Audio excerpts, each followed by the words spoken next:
ഉഗ്രം വീരം മഹാവിഷ്ണും ജ്വലന്തം സർവതോമുഖം നരസിംഹം വിഷ്ണും ഭദ്രം മൃത്യോമുത്യം നമാമിഹം. ജയ നരസിംഹ ശ്രീ നരസിംഹ ജയ ജയ നരസിംഹ ജയ പ്രഹ്ലാദേശ ജയ പത്മമുഖ മുഖപത്മവൃംഗ പ്രത്യുനാസ് നരസിംഹ ഭഗവാൻ की जय भक्तप्लान महाराज की जय गुरुदेव महाराज की जय शिल प्रभुपाद की जय गौरव ब्रह्मानंदे हरि हरि बोल. ഹരേ കൃഷ്ണ. സർവശ്രീ രാധാകൃഷ്ണ അർപ്പണമസ്തു. എല്ലാവർക്കും ഈ സത്സംഗത്തിലേക്ക് സുസ്വാഗതം. ഹരേ കൃഷ്ണ. ഞാൻ അംബിക മാതാജി. ഞാൻ അംബിക മാതാജിയും അംബിക മാതാജിയും വരത്തില്ല എന്ന് പറഞ്ഞു. ഞാൻ അതുപോലെ ഹരേ കൃഷ്ണ രതി ദേവി മാതാജി, ഹരേ കൃഷ്ണ ലൈല മാതാജി, ഹരേ കൃഷ്ണ മാധവി രാധ മാതാജി, ഹരേ കൃഷ്ണ സുജന മാതാജി, ഹരേ കൃഷ്ണ ശോഭന മാതാജി, ഹരേ കൃഷ്ണ പത്മ മാതാജി, ഹരേ കൃഷ്ണ സബിത മാതാജി. എല്ലാവർക്കും ഒരിക്കൽ കൂടെ സ്വാഗതം. പിന്നെ നമ്മള് ഭഗവത്ഗീത അതീന്ദ്രിയ ജ്ഞാനം അങ്ങനെ എനിക്ക് തോന്നുന്നു ഒരു 2 മാസത്തെ സമയം കൊണ്ട് തീർത്തു. 2-2.5 ചിലപ്പോൾ 3 മാസം വരെ എത്തിയോന്ന് എനിക്ക് സംശയമുണ്ട്. നമ്മള് തീർത്തു. 3 ശ്ലോകം 4 ശ്ലോകമൊക്കെ ആക്കി വെച്ച് നമ്മളത് എടുത്തു തീർത്തു. എല്ലാവർക്കും ഒക്കെ അത് നന്നായിട്ട് മനസ്സിലായി എന്ന് തോന്നുന്നു. എല്ലാവരും അത് റിവിഷൻ ഒക്കെ എടുത്തു എന്നും വിചാരിക്കുന്നു. കാര്യം അതീന്ദ്രിയ ജ്ഞാനമാണ് എന്നെല്ലാവർക്കും അറിയാലോ. ഭഗവാനെ പറ്റിയുള്ള നോളേജ് ആണ്. ഇതത്ര ഈസി അല്ല. കാര്യം നമ്മളുടെ ഭക്തരുടെ കണ്ണിൽ കൂടെ നോക്കിയെങ്കിൽ മാത്രമേ, ഭക്തിയുടെ ലെവലിൽ വെച്ച് നോക്കിയാലേ ഇത് മനസ്സിലാവുള്ളൂ. സാധാരണ സയൻസിന്റെയോ നമ്മളിപ്പോ കാണുന്ന ആധുനിക സയൻസിന്റെയോ ഭൗതികതയുടെയോ കണ്ണുകൾ കൊണ്ട് ഒരിക്കലും കാണാൻ പറ്റാത്ത ഒരു ശാസ്ത്രമാണ് നമ്മൾ പഠിച്ചു കഴിഞ്ഞത്. അപ്പൊ അതുകൊണ്ട് അതിനെ ആ ഒരു രീതിയിൽ എടുക്കണം. അപ്പൊ അത് നമ്മൾ ഇത്രയും 2-3 മാസങ്ങൾ പഠിച്ചത് നമ്മളത് നിങ്ങൾക്ക് ഓർമ്മയുണ്ടോ എന്ന് അറിയാൻ വേണ്ടിയിട്ട് നമ്മളൊരു പ്രശ്നോത്തരി നടത്തുകയാണ്. അത് ഞാൻ നേരത്തെ തന്നെ അറിയിച്ചു. ഞാൻ മറക്കാതെ ഇപ്രാവശ്യം. അതുപോലെ കഴിഞ്ഞ ക്ലാസ്സിൽ അനൗൺസ് ചെയ്യുകയും ചെയ്തിരുന്നു. എല്ലാവരും ഒക്കെ നോക്കി. വളരെ ഈസിയുള്ള ചോദ്യങ്ങളാണ്. പരീക്ഷ പേടി കാരണം പങ്കെടുക്കാത്തവർക്ക് അത് വലിയ നഷ്ടം തന്നെ ആകുമെന്ന് വിചാരിക്കും. കാരണം 4 ഓപ്ഷൻസ് ഉണ്ട്. ഞാനിപ്പം ഒറ്റവാക്കിലുള്ളതൊക്കെ ഞാൻ ഒഴിവാക്കി. കാര്യം നിങ്ങൾക്കൊക്കെ ബുദ്ധിമുട്ടാവും എന്ന് വിചാരിച്ച്. 4 ഓപ്ഷൻ തന്നെ ഉണ്ട്. അപ്പൊ അതുകൊണ്ട് നമുക്ക് നേരെ ചോദ്യത്തിലേക്ക് കടന്നേക്കാം. ഞാൻ പക്ഷെ ഒരു കാര്യമുണ്ട്, എല്ലാവരും ശരിയായിട്ടുള്ള ഉത്തരം പെട്ടെന്ന് മാർക്ക് ചെയ്യണം. 10-32 ചോദ്യത്തോളം ഉണ്ട്. അപ്പൊ പെട്ടെന്ന് മാർക്ക് ചെയ്ത് പോകണം. കാര്യം വളരെ എളുപ്പമാണ്. നിങ്ങൾ ABCDE ഒന്നിന്റെ നേരെ അതിന്റെ ശരിയായിട്ടുള്ള ഉത്തരം അത് മാർക്ക് ചെയ്യുള്ളൂ. ഫുൾ എഴുതാനായിട്ട് പോകുന്നില്ല. അതുകൊണ്ട് ഞാൻ ചോദ്യം വേഗം വായിച്ചു പോകാൻ, ഉത്തരവും വേഗം എഴുതി പോകണം. അപ്പം ഹരേ കൃഷ്ണ. കൃഷ്ണ. ചോദ്യം എല്ലാവർക്കും കാണാമെന്ന് വിചാരിക്കുന്നു. കാണാമോ? ഇല്ലല്ലോ. നോക്കട്ടെ. കാണാമല്ലോ. കാണാം. അപ്പൊ ഇത് ഭഗവത്ഗീത പ്രശ്നോത്തരി 12 അധ്യായം 4. ഓക്കെ. ഒന്നാമത്തെ ചോദ്യം. ശ്രീകൃഷ്ണൻ ഈ അതീന്ദ്രിയ ജ്ഞാനം ആദ്യം ആരോടാണ് ഉപദേശിച്ചത്? A Arjunan, B Brahma, C Vivasvan, D Indran. ചോദ്യം ഒന്നുകൂടെ റിപ്പീറ്റ്. ശ്രീകൃഷ്ണൻ ഈ അതീന്ദ്രിയ ജ്ഞാനം ആദ്യം ആരോടാണ് ഉപദേശിച്ചത്? A Arjunan, B Brahma, C Vivasvan, D Indran.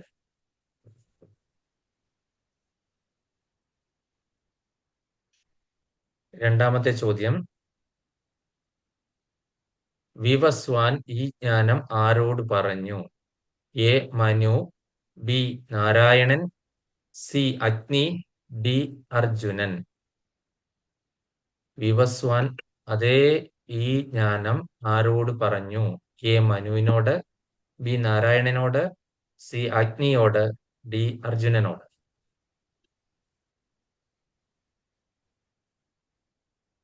മൂന്നാമത്തെ ചോദ്യം. അർജുനൻ എന്തുകൊണ്ട് സംശയം പ്രകടിപ്പിച്ചു?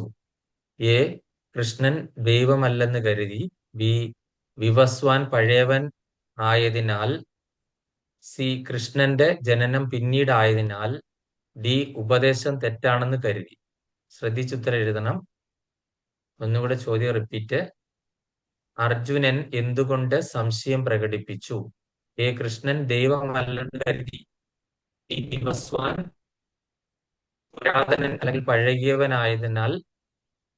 സി. കൃഷ്ണന്റെ ജനനം പിന്നീട് ആയതിനാൽ. ഡി. ഉപദേശം തെറ്റാണെന്ന് കരുതി.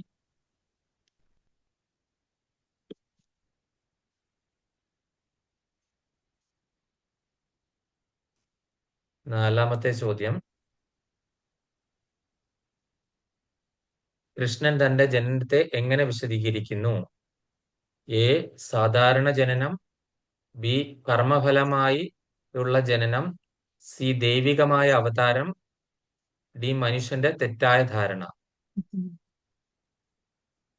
കൃഷ്ണൻ തന്റെ ജനനത്തെ എങ്ങനെ വിശദീകരിക്കുന്നു? ആലോചിച്ചെഴുതണം, തെറ്റിക്കരുത്. എ. സാധാരണ ജനനമായിട്ട്. ബി. കർമ്മഫലമായിട്ടുള്ള ജനനമായിട്ട്. സി. ദൈവികമായിട്ടുള്ള അവതാരമായിട്ട്. ഡി. മനുഷ്യന്റെ തെറ്റായ ധാരണ മൂലം അങ്ങനെ ഒരു അവതാരം ഉണ്ടെന്ന് തോന്നിക്കുന്നതാണ്, അല്ലെങ്കിൽ ജനനം ഉണ്ടെന്ന് തോന്നിക്കുന്നതാണ്. 5. കൃഷ്ണൻ അവതരിക്കുന്നതിന്റെ പ്രധാന കാരണം എന്താണ്? എ. ധനം സമ്പാദിക്കാൻ. ബി. ധർമ്മ സംസ്ഥാപനം നടത്താൻ. സി.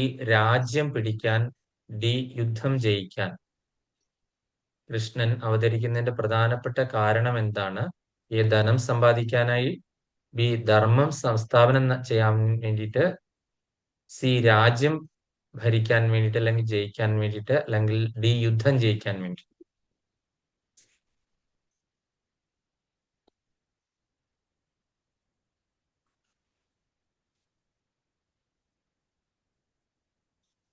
ധർമ്മ സംസ്ഥാപനാർത്ഥായ എന്നതിന്റെ അർത്ഥം എന്താണ്?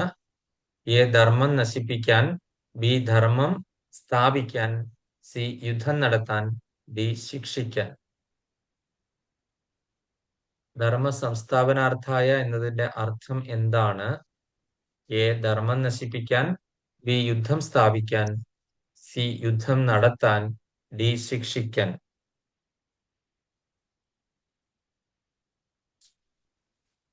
ഏഴാമത്തെ ചോദ്യം. കൃഷ്ണന്റെ അവതാരത്തെ ശരിയായി അറിയുന്നവർക്ക് ലഭിക്കുന്നത് എന്താണ്? എ. ധനം. എ. മോക്ഷം. സി. രാജ്യം. ഡി. ശക്തി. കൃഷ്ണന്റെ അവതാരത്തെ ശരിയായി അറിയുന്നവർക്ക് ലഭിക്കുന്നത് എന്താണ്? എ. ധനം ലഭിക്കും. ബി. മോക്ഷം ലഭിക്കും. സി. രാജ്യം ലഭിക്കും. ഡി. ശക്തി ലഭിക്കും.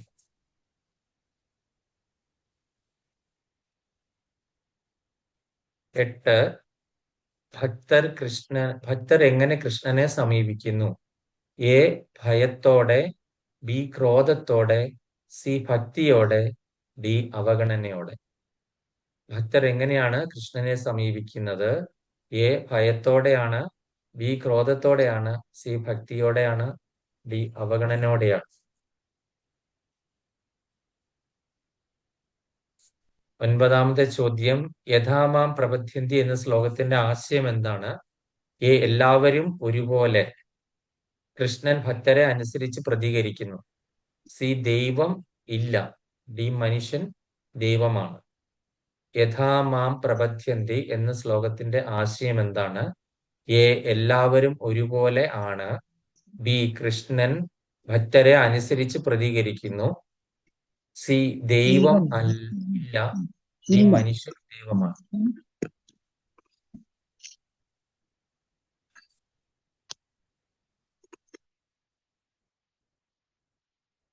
10.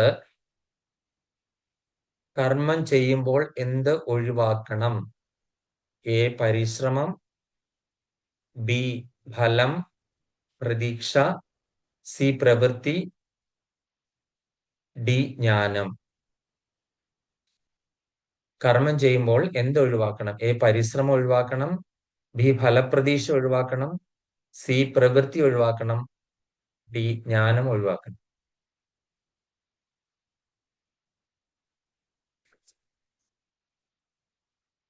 11.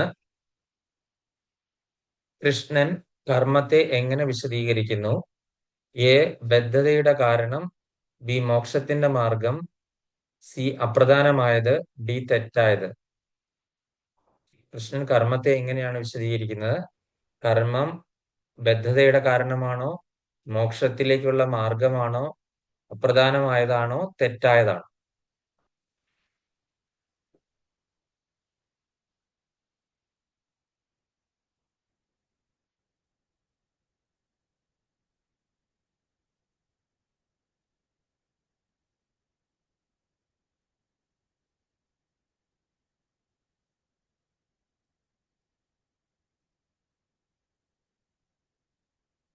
12-ാമത്തെ ചോദ്യം, ജ്ഞാനയോഗം എന്താണ്? എ ശരീരാഭ്യാസം, ബി ദൈവജ്ഞാനം നേടൽ, സി ധനം സമ്പാദിക്കൽ, ഡി യുദ്ധം. ജ്ഞാനയോഗം എന്താണ്? എ ശരീരാഭ്യാസം നേടൽ, ബി ദൈവജ്ഞാനം നേടൽ, സി ധനം സമ്പാദിക്കൽ, ഡി യുദ്ധം.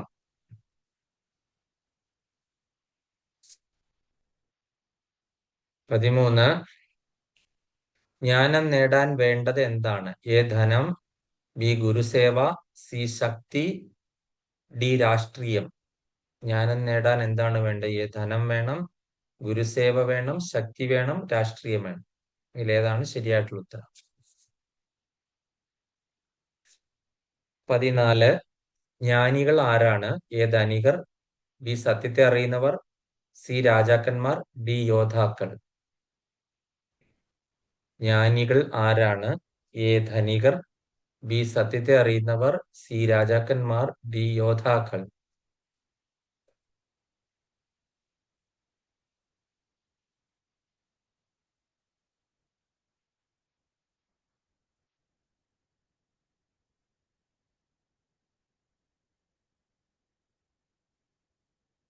15, അജ്ഞാനം എന്ത് ചെയ്യുന്നു? എ അജ്ഞാനം എന്ത് ചെയ്യുന്നു? എ മോക്ഷം നൽകുന്നു, ബി ബന്ധനം സൃഷ്ടിക്കുന്നു, സി സന്തോഷം നൽകുന്നു, ഡി വിജയം നൽകുന്നു. അജ്ഞാനം എന്ത് ചെയ്യുന്നു? എ മോക്ഷം നൽകുന്നു, ബി ബന്ധനം സൃഷ്ടിക്കുന്നു, സി സന്തോഷം നൽകുന്നു, ഡി വിജയം നൽകുന്നു. 16, ജ്ഞാനം എന്തിനെ പോലെ ആണ്? എ കാറ്റ്, ബി തീ, സി ജലം, ഡി ഭൂമി. ജ്ഞാനം എന്തിനെ പോലെയാണ്? എ കാറ്റിനെ പോലെ, ബി തീയെ പോലെ, സി ജലത്തെ കൂട്ട്, ഡി ഭൂമിയെ പോലെ.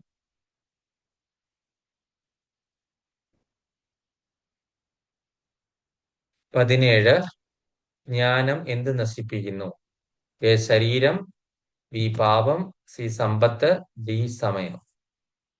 ജ്ഞാനം എന്ത് നശിപ്പിക്കുന്നു? എ ശരീരം, ബി പാപം, സി സമ്പത്ത്, ഡി സമയം.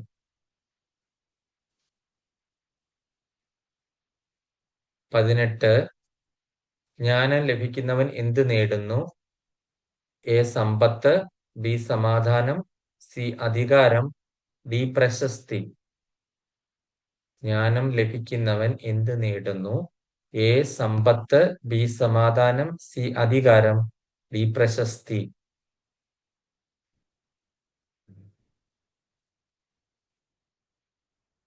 19, ഗുരുവിനെ സമീപിക്കേണ്ട വിധം ഏതാണ്? എ അഹങ്കാരത്തോടെ സമീപിക്കണം, ബി വിനയത്തോടെ സമീപിക്കണം, സി ക്രോധത്തോടെ സമീപിക്കണം, ഡി അവഗണനയോടെ കൂടി സമീപിക്കണം. ഒന്നുകൂടെ, ഗുരുവിനെ എങ്ങനെയാണ് സമീപിക്കേണ്ടത്? എ അഹങ്കാരത്തോടെ, ബി വിനയത്തോടെ, സി ക്രോധത്തോടെ, ഡി അവഗണനയോടെ. 20, യജ്ഞം എന്താണ്? എ ഭക്ഷണം, ബി ആത്മീയ സമർപ്പണം, സി യുദ്ധം, ഡി ജോലി. 20, യജ്ഞം എന്താണ്? എ ഭക്ഷണം, ബി ആത്മീയ സമർപ്പണം, സി യുദ്ധം, ഡി ജോലി.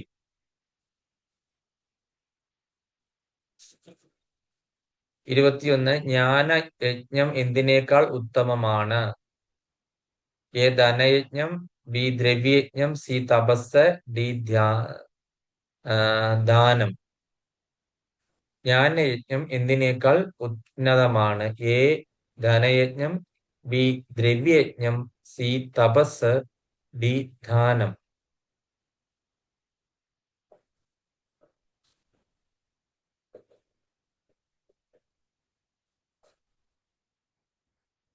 22, ആത്മാവ് എന്താണ്? എ ശരീരം, ബി നശ്വരം, സി ശാശ്വതം, ഡി അസ്ഥിരം.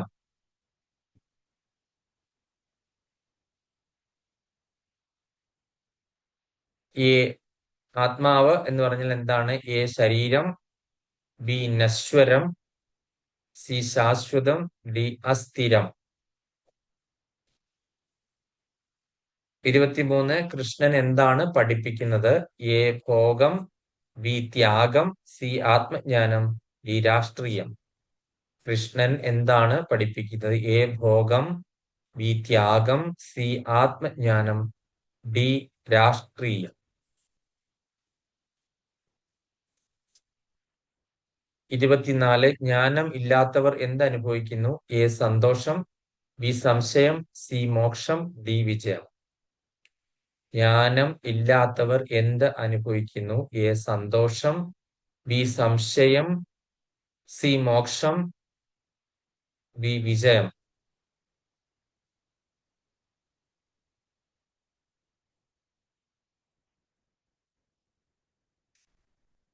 സംശയം എന്ത് ചെയ്യുന്നു? എ സന്തോഷം നൽകുന്നു, ബി നശിപ്പിക്കുന്നു, ഡി വളർച്ച നൽകുന്നു, ഡി മോക്ഷം നൽകുന്നു. സംശയം കൊണ്ട് എന്താണ് ദൂഷ്യഫലം? എ സന്തോഷം നൽകുന്നു, ബി നശിപ്പിക്കുന്നു എല്ലാത്തിനെയും, സി വളർച്ച നൽകുന്നു, ഡി മോക്ഷം നൽകുന്നു. 26 വിശ്വാസമുള്ളവർക്ക് ലഭിക്കുന്നത് എന്താണ്? എ സമ്പത്ത്, ബി ജ്ഞാനം, സി അധികാരം, ഡി പ്രശസ്തി. വിശ്വാസമുള്ളവർക്ക് ലഭിക്കുന്നത് താഴെ പറയുന്നവയിൽ ഏതാണ്? എ സമ്പത്ത്, ബി ജ്ഞാനം, സി അധികാരം, ഡി പ്രശസ്തി.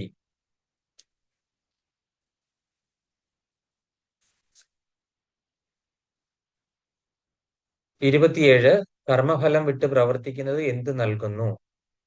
എ ദുഃഖം, ബി മോക്ഷം, സി നഷ്ടം, ഡി ശിക്ഷ. 27 കർമ്മഫലം വിട്ട് പ്രവർത്തിക്കുന്നത് എന്ത് നൽകുന്നു? എ ദുഃഖം, ബി മോക്ഷം, സി നഷ്ടം, ഡി ശിക്ഷ.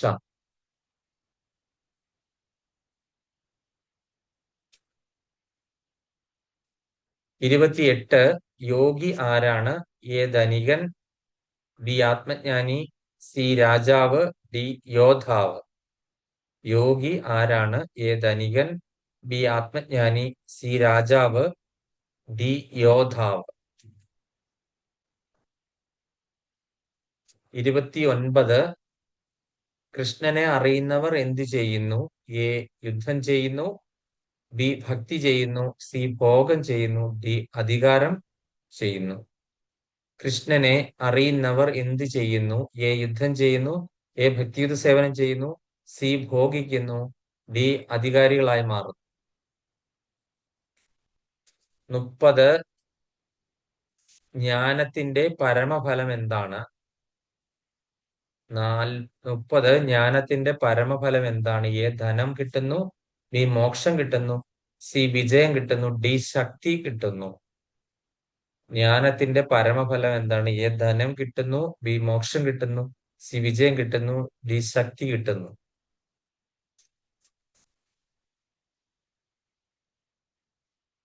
31 കർമ്മത്തിൽ ആസക്തി എന്ത് നൽകുന്നു? എ ദുഃഖം നൽകുന്നു, ബി സമാധാനം നൽകുന്നു, സി നഷ്ടം നൽകുന്നു, ഡി ശിക്ഷ ലഭിക്കുന്നു. കർമ്മത്തിൽ ആസക്തി എന്ത് നൽകുന്നു? എ ദുഃഖം, ബി സമാധാനം, സി നഷ്ടം, ഡി ശിക്ഷ. അവസാനത്തെ ചോദ്യം 32 ജ്ഞാനി എന്ത് കാണുന്നു? ജ്ഞാനി എന്ത് കാണുന്നു? എ വ്യത്യാസം, ബി ഏകത്വം, സി ഭയം, ഡി ദുഃഖം. ജ്ഞാനി എന്ത് കാണുന്നു? എ വ്യത്യാസം കാണുന്നു, ബി ഏകത്വം കാണുന്നു, സി ഭയം കാണുന്നു, ഡി ദുഃഖം കാണുന്നു. ഹരേ കൃഷ്ണ. അപ്പം എല്ലാവരും എഴുതിയെന്ന് വിചാരിക്കുന്നു. സൗഭാഗ്യവതി കലാമാതാജി ഇപ്പോഴോ കെയർ ചെയ്ത് മാതാജി എഴുതാനായിട്ട് സാഹചര്യം ഇല്ല. അപ്പം മാതാജി ഇനി ചോദ്യം ഞാൻ ഗ്രൂപ്പിൽ ഷെയർ ചെയ്യുമ്പോൾ ഹരേ കൃഷ്ണ മാതാജി, കൃഷ്ണ ഹരേ കൃഷ്ണ. ഗ്രൂപ്പിൽ ഹരേ കൃഷ്ണ, ഹരേ കൃഷ്ണ. ഇനി ഗ്രൂപ്പിൽ ഷെയർ ചെയ്യുമ്പോൾ മാതാജി ഉത്തരം 4 ഓപ്ഷൻ ഉണ്ട്. ഉത്തരം എഴുതി നോക്കൂ എത്ര മാർക്ക് കിട്ടുമെന്ന്. ഇപ്പൊ ഞാനത് ചോദ്യം എല്ലാം വായിക്കാൻ പോവാണ്. വീണ്ടും ഒന്നുകൂടെ വായിക്കാൻ പോവാണ്. അപ്പൊ ഉത്തരം പറയുന്നതിന് മുൻപ് പെട്ടെന്ന് എഴുതി പോവാണെങ്കിൽ IAS-നൊക്കെ എഴുതുന്ന അങ്ങനെയാണെങ്കിൽ ഈ ഒപ്പം എഴുതാം. കാര്യം ഞാനപ്പോ ഒന്നുകൂടെ ഷെയർ ചെയ്യാണ്.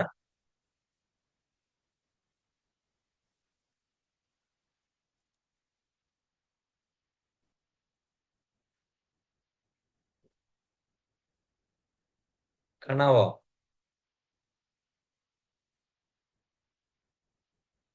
ഇനി ഏതെങ്കിലും വിട്ടുപോയിട്ടുള്ളവർക്ക് ഒന്നുകൂടെ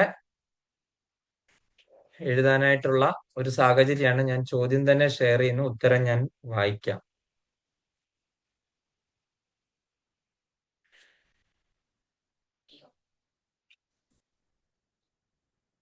ശ്രീകൃഷ്ണൻ ഈ അതീന്ദ്രിയ ജ്ഞാനം ആദ്യം ആരോടാണ് ഉപദേശിച്ചത്? Option A Arjunan, B Brahma, C Vivasvan, D Indran. എന്നിട്ട് ആൻസർ മാത്രം എഴുതിയാൽ മതി. മാതാജി പറയണോ പ്രഭുജി? സി അല്ലേ ആൻസർ? സി ആണ്, പറയണോ? വിവസ്വാൻ, സി വിവസ്വാൻ. അതെ, സി എഴുതിയാൽ മതി. അടുത്തത് 2 വിവസ്വാൻ ഈ ജ്ഞാനം ആരോടാണ് പറഞ്ഞത്? എ മനുവിനോട്, ബി നാരായണനോട്, ഡി അഗ്നിയോട്. മനു. മനു ആണ് ശരിയായിട്ടുള്ള ഉത്തരം. അടുത്തത് 3-ാമത്തേത് അർജുനൻ എന്തുകൊണ്ട് ഈ സംശയം പ്രകടിപ്പിച്ചു? എ കൃഷ്ണൻ ദൈവമല്ലെന്ന് കരുതി, ബി വിവസ്വാൻ പുരാതനായതുകൊണ്ട്, സി കൃഷ്ണന്റെ ജനനം പിന്നീടായതിനാൽ, ഡി ഉപദേശം തെറ്റാണെന്ന് കരുതി. 3-ാമത്തെ ഉത്തരം കൃഷ്ണൻ പിന്നീട് ജനിച്ചത് കൊണ്ടാണ്. സി ആണ് ഉത്തരം. കൃഷ്ണൻ പിന്നീടാണ് ജനിച്ചത്, അതുകൊണ്ട്. 4-ാമത്തേത് കൃഷ്ണൻ തന്റെ ജനനത്തെ എങ്ങനെയാണ് വിശദീകരിക്കുന്നത്? എ സാധാരണ ജനനമായിട്ട്, ബി കർമ്മഫലമായിട്ടുള്ള ജനനമായിട്ട്, സി ദൈവികമായിട്ടുള്ള അവതാരമായിട്ട്, ഡി മനുഷ്യന്റെ തെറ്റായ ധാരണയായിട്ടാണ് പറയുന്നത്. 4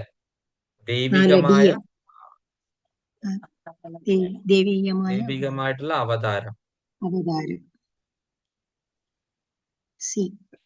അടുത്ത 5-ാമത്തേത്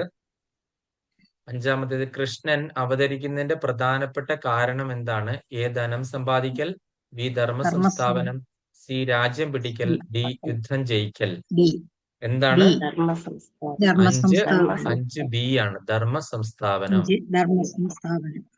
ഇനി അടുത്തത് 6-ാമത്തേത് ധർമ്മ സംസ്ഥാപനാർത്ഥായ എന്നതിന്റെ അർത്ഥം എന്താണ്? എ ധർമ്മം നശിപ്പിക്കാൻ, ധർമ്മം സ്ഥാപിക്കാൻ, സി യുദ്ധം നടത്താൻ, ഡി ശിക്ഷിക്കാൻ. ധർമ്മം സ്ഥാപിക്കാൻ. ഇനി അടുത്തത് 7 കൃഷ്ണന്റെ അവതാരത്തെ ശരിയായി അറിയുന്നവർക്ക് ലഭിക്കുന്നത് എന്താണ്? ബി മോക്ഷം. 8 ഭക്തർ എങ്ങനെ കൃഷ്ണനെ സമീപിക്കുന്നു? സി ഭക്തിയോടെ. ഇനി അടുത്തത് 9-ാമത്തേത് യഥാമാം പ്രപദ്യന്തി എന്ന ശ്ലോകത്തിന്റെ അർത്ഥം എല്ലാവരും ഒരുപോലെ കൃഷ്ണൻ ഭക്തരെ അനുസരിച്ച് പ്രതികരിക്കുന്നു. സി ദൈവമല്ല, മനുഷ്യൻ ദൈവമാണ്. അതായത് 9-ാമത്തിന്റെ ഉത്തരം ബി ആണ്. കൃഷ്ണൻ ഭക്തരെ പ്രതികരിക്കുന്നു, അല്ല ഭക്തർ എന്ത് ചെയ്യുന്നു അതനുസരിച്ചിട്ട് പ്രതിപ്രവർത്തിക്കുന്നു. ഭക്തർ ഒരു സ്റ്റെപ്പ് വെച്ച് കഴിഞ്ഞാൽ ഭഗവാൻ 10 സ്റ്റെപ്പ് നമ്മളുടെ അടുത്തേക്ക് വിട്ടു. ആ ശ്ലോകമാണ് ഏ യഥാമാം പ്രപദ്യന്തി താം എന്ന് പറഞ്ഞിട്ടുള്ള ആ ശ്ലോകം. 10 കർമ്മം ചെയ്യുമ്പോൾ എന്തൊഴിവാക്കണം? ഫലപ്രതീക്ഷ. ബി ആണ്, ഫലപ്രതീക്ഷ ഒഴിവാക്കണം. ഇനി അടുത്തത് 11-ാമത്തേത് കൃഷ്ണൻ കർമ്മത്തെ എങ്ങനെ വിശദീകരിക്കുന്നു? ബദ്ധതയുടെ കാരണമായിട്ടാണോ, അല്ലെങ്കിൽ മോക്ഷത്തിന്റെ മാർഗമായിട്ടാണോ, പ്രധാനമായിട്ടാണോ, തെറ്റായതായിട്ടാണോ കാണുന്നത്? മോക്ഷത്തിന്റെ മോക്ഷത്തിന്റെ മോക്ഷത്തിന്റെ മാർഗം. മാർഗം. 11 ബി ആണ് ഉത്തരം. അടുത്ത 12 ജ്ഞാനയോഗം എന്താണ്? എ ശരീരാഭ്യാസം, ബി ദൈവജ്ഞാനം നേടൽ, സി ധനം സമ്പാദിക്കൽ, ഡി യുദ്ധം. ബി 12 ബി ദൈവജ്ഞാനം ദൈവജ്ഞാനം നേടൽ. ദൈവജ്ഞാനം ദൈവജ്ഞാനം നേടലാണ്. ഉം. ഇനി അടുത്ത് 13 ജ്ഞാനം നേടാൻ വേണ്ടത് എന്താണ്? ഗുരുസേവ. എ ധനം വേണം, ഗുരുസേവ. ബി ഗുരുസേവ. ഗുരുസേവ. ഗുരുസേവയാണ് ബി ഗുരുസേവ. ഗുരുസേവ 14 ജ്ഞാനികൾ ജ്ഞാനികൾ. ആരാണ്? എ ധനികർ, ബി സത്യത്തെ അറിയുന്നവർ, സി രാജാക്കന്മാർ, ഡി യോദ്ധാക്കൾ. ബി സത്യത്തെ അറിയുക. സത്യത്തെ അറിയുന്നവർ. 15 അജ്ഞാനം എന്ത് നൽകുന്നു? എ മോക്ഷം നൽകുന്നു, ബി ബന്ധനം സൃഷ്ടിക്കുന്നു, സി സന്തോഷം നൽകുന്നു, ഡി വിജയം നൽകുന്നു. 15 ബന്ധനം സൃഷ്ടിക്കുന്നു. സൃഷ്ടിക്കുന്നു. ബി 5 അജ്ഞാനം എന്ന് പറഞ്ഞാൽ ബന്ധനം സൃഷ്ടിക്കുന്നു. ബന്ധനം. ജ്ഞാനം എന്തിനെ പോലെയാണ്? എ കാറ്റിനെ പോലെ, തീയെ പോലെ, ജലത്തെ പോലെ, ഭൂമിയെ പോലെ. പോലെ 16 ഉത്തരം തീയാണ്. ജലത്തെ പോലെ. ജ്ഞാനം എന്തിനെ പോലെയാണ്? 16 ഉത്തരം ബി ആണ്. അതായത് ബി. 17 ജ്ഞാനം എന്ത് നശിപ്പിക്കുന്നു? ശരീരത്തെ നശിപ്പിക്കുന്നു, പാപത്തെ നശിപ്പിക്കുന്നു, സമ്പത്ത് നശിപ്പിക്കുന്നു, സമയം നശിപ്പിക്കുന്നു. എന്താണ്? പാപത്തെ നശിപ്പിക്കുന്നു. ബി ആണ് ഉത്തരം. 18 ജ്ഞാനം ലഭിക്കുന്നവൻ എന്ത് നേടുന്നു? സമ്പത്ത്, സമാധാനം, അധികാരം, പ്രശസ്തി. സമാധാനം. ഉത്തരം ബി ആണ്. ബി ആണ്. 19 ഗുരുവിനെ സമീപിക്കേണ്ടത് എങ്ങനെയാണ്? വിനയത്തോടുകൂടി. വിനയത്തോടു കൂടിയാണ് സമീപിക്കേണ്ടത്. ബി ആണ് ഉത്തരം ശരി. ഇനി അടുത്തത് 20ാമത്തെ ചോദ്യം. യജ്ഞം എന്താണ്? എ ഭക്ഷണം, ബി ആത്മീയ സമർപ്പണം, സി യുദ്ധം അല്ലെങ്കിൽ ജോലി. ആത്മീയ സമർപ്പണം. 20. 21 ജ്ഞാനയജ്ഞം എന്തിനേക്കാൾ ഉത്തമമാണ്? എ ധനയജ്ഞം, ദ്രവ്യയജ്ഞം, തപസ്, ദാനം. ദ്രവ്യയജ്ഞത്തെക്കാൾ ബി ആണ് ഉത്തരം. 22 ആത്മാവ് എന്താണ്? ആത്മാവിന്റെ സ്വഭാവ സവിശേഷതയാണ് ഉദ്ദേശിക്കുന്നത്. എ ശരീരമാണ്, നശ്വരമാണ്, ശാശ്വതമാണ്, അസ്ഥിരമാണ്. ബി നശ്വരമാണ്. അതായത് 22ാമത്തെ സി ആണ്. 22ാമത്തെ സി ആണ് ശാശ്വതം. 22ാമത്തെ സി ആണ്. 23ാമത്തേത് കൃഷ്ണൻ എന്താണ് പഠിപ്പിക്കുന്നത്? എ ഭോഗം, ബി ത്യാഗം, സി ആത്മജ്ഞാനം, ഡി രാഷ്ട്രീയം.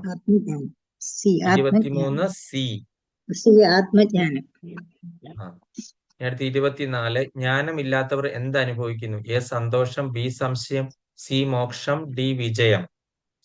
24 ഉത്തരം ബി സംശയം. 25 സംശയം എന്ത് ചെയ്യുന്നു? എ സന്തോഷം നൽകുന്നു, ബി സർവനാശം വിതയ്ക്കുന്നു, വളർച്ച നൽകുന്നു, മോക്ഷം നൽകുന്നു. ബി എന്ന് പറഞ്ഞാൽ സർവനാശം. 26 ബി വിശ്വാസമുള്ളവർക്ക് എന്ത് ലഭിക്കുന്നു? എ സമ്പത്ത്, ബി ജ്ഞാനം, സി അധികാരം, ഡി പ്രശസ്തി. 26 ഉത്തരം ബി ആണ്, ജ്ഞാനം. അടുത്തത് 27 കർമ്മഫലം വിട്ട് പ്രവർത്തിക്കുന്നത് എന്ത് നൽകുന്നു? എ ദുഃഖം, ബി മോക്ഷം, സി നഷ്ടം, ഡി ശിക്ഷ. 27 ബി മോക്ഷം നൽകുന്നു. കർമ്മഫലം വിട്ടിട്ടെന്ന് പറഞ്ഞാൽ കർമ്മഫലത്തെ ആഗ്രഹിക്കാതെ പ്രവർത്തിക്കുന്നത് കൊണ്ട് നമുക്ക് മോക്ഷം കിട്ടുന്നു, മോക്ഷത്തിലേക്ക് പോകുന്നു. 28 യോഗി ആരാണ്?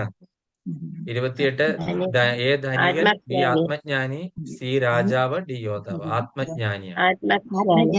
28 യോഗി ആത്മജ്ഞാനി. 29 കൃഷ്ണനെ അറിയുന്നവർ എന്ത് ചെയ്യുന്നു? എ യുദ്ധം ചെയ്യുന്നു, ബി ഭക്തി ചെയ്യുന്നു, സി ഭോഗം ചെയ്യുന്നു, ഡി അധികാരം ചെയ്യുന്നു. ഭക്തി ബി 29 ബി ഭക്തി ബി ചെയ്യുന്നു. ഭക്തി 30 ജ്ഞാനത്തിന്റെ പരമഫലം എന്താണ്? എ ധനം, ബി മോക്ഷം, സി വിജയം, ഡി മോശം ശക്തി. മോക്ഷം. മോക്ഷം. ബി ആണ് ഉത്തരം. ബി അതും ബി 31 കർമ്മത്തിന്റെ ആസക്തി കർമ്മത്തിൽ ആസക്തി എന്ത് നൽകുന്നു? എ ദുഃഖം നൽകുന്നു, ബി സമാധാനം നൽകുന്നു, സി നഷ്ടം നൽകുന്നു, ഡി ശിക്ഷ തരുന്നു. ദുഃഖം 31ന്റെ ഉത്തരം ബി ആണ്. ദുഃഖം ബി അല്ലെ സോറി, കർമ്മം 31ന്റെ ഉത്തരം എ ദുഃഖം നൽകുന്നു. ദുഃഖം നൽകുന്നു. ദുഃഖമല്ലേ എ ദുഃഖം ദുഃഖം എ നൽകുന്നു. ആണ് 31 കർമ്മത്തിൽ ആസക്തി ദുഃഖം നൽകുന്നു. ദുഃഖം നൽകും. ദുഃഖം നൽകുന്നു. ജ്ഞാനി എന്ത് കാണുന്നു ഏകത്വം അടുത്തത് 32 ജ്ഞാനി എന്ത് കാണുന്നു? എന്ത് കാണുന്നു എ വ്യത്യാസം കാണുന്നു, ഏകത്വം കാണുന്നു, ഭയം കാണുന്നു, ദുഃഖം കാണുന്നു. ഏകത്വം 32 ഏകത്വം. ബി ഏകത്വം ബി ഏകത്വം കാണുന്നു. അപ്പം എല്ലാവരും എഴുതി എന്ന് വിചാരിക്കുന്നു. ഹരേ കൃഷ്ണ. ഏകത്വം എല്ലാരും ആ മാർക്കൊക്കെ ഒന്ന് കൂട്ടി നോക്കി 32ൽ എത്രയുണ്ടായിരുന്നു എന്ന്.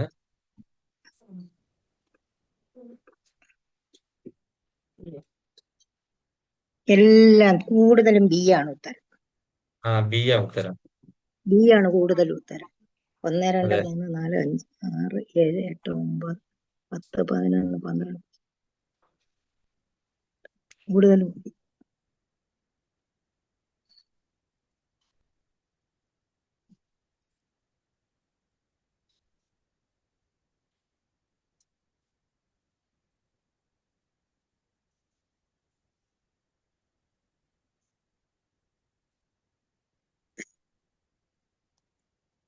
എല്ലാരും ഒന്ന് കൂട്ടി നോക്കിയോ? കൂട്ടി ശ്രീരഞ്ജിനി മാതാജി ഒക്കെ കെയർ ചെയ്തേ ഉള്ളൂ ഇപ്പോഴല്ലേ? മാതാജിക്ക് മിസ്സായി. നല്ല ചോദ്യങ്ങളായിരുന്നു. എല്ലാം എളുപ്പമല്ലായിരുന്നു മാതാജി? രതിദേവി മാതാജി അറിയും. എല്ലാം എളുപ്പമായിരുന്നു. അതെ അല്ലേ? ഞാൻ ഇനി നേരത്തെ എല്ലാവർക്കും ഒന്നും എഴുതാൻ പറ്റുന്നില്ല എന്ന് പരാതിയായിരുന്നു. എന്ന് ഞാൻ അത് ഒഴിവാക്കി.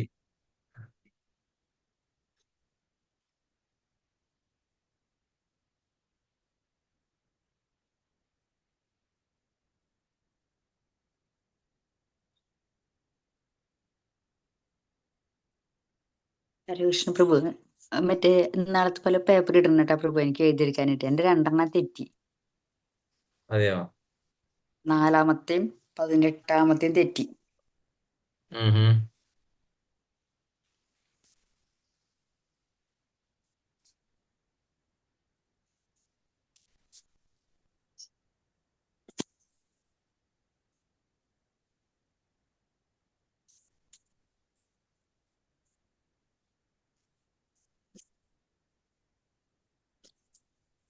കൃഷ്ണ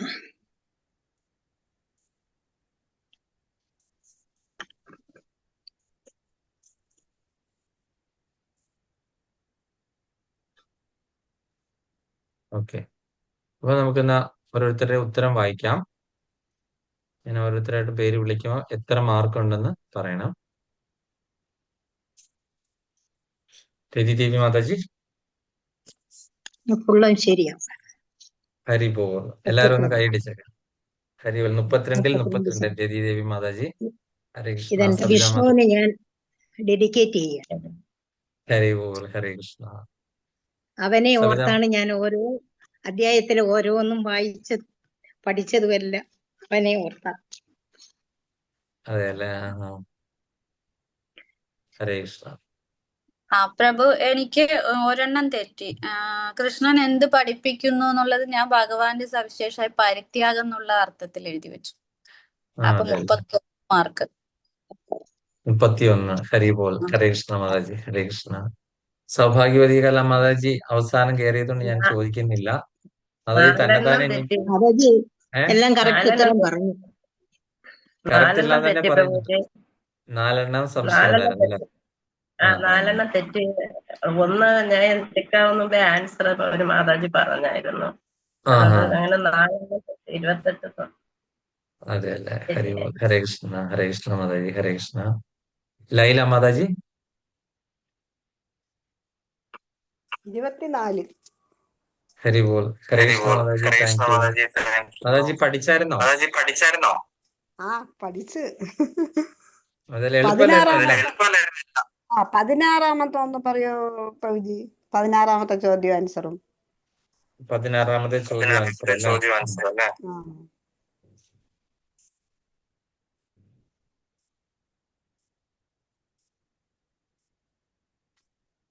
16 ജ്ഞാനം എന്തിനെ പോലെയാണ്? ആ എ കാറ്റിനെ പോലെ, ബി തീ പോലെ, സി ജലം പോലെ, ഡി ഭൂമിയെ പോലെ.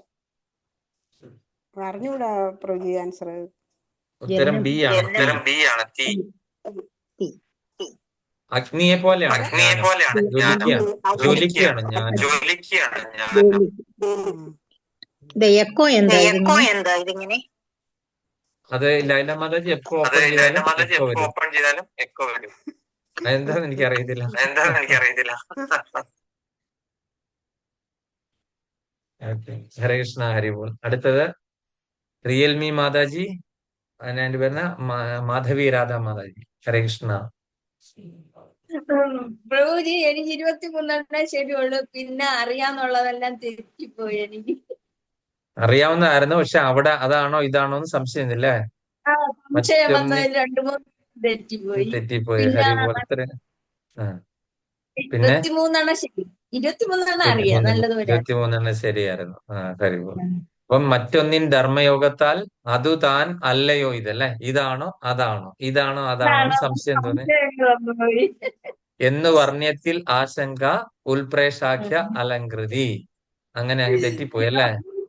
ഞാൻ ഒന്ന് നോക്കിയതൊന്നുമില്ല പ്രഭുജി, ഒരുപാട് നോക്കിയൊന്നുമില്ല, ഒന്നും പഠിച്ചൊന്നുമില്ല. ഞാൻ കുറെ നാളുകൊണ്ട് ഇല്ലല്ലോ ഇതില്. അതെ. 2 ആഴ്ചയല്ലേ ഞാൻ കയറിയുള്ളൂ ഇതില്. അതെ 2 ആഴ്ചയായിട്ടുള്ള. അതിന്റെ മാതാജി 21 ശരിയാക്കിയില്ല. അപ്പൊ മാതാജിക്കാണ് ഫസ്റ്റ് പ്രൈസ്. ഹരേ കൃഷ്ണ. ഹരേ കൃഷ്ണ. അപ്പം സുജന മാതാജി.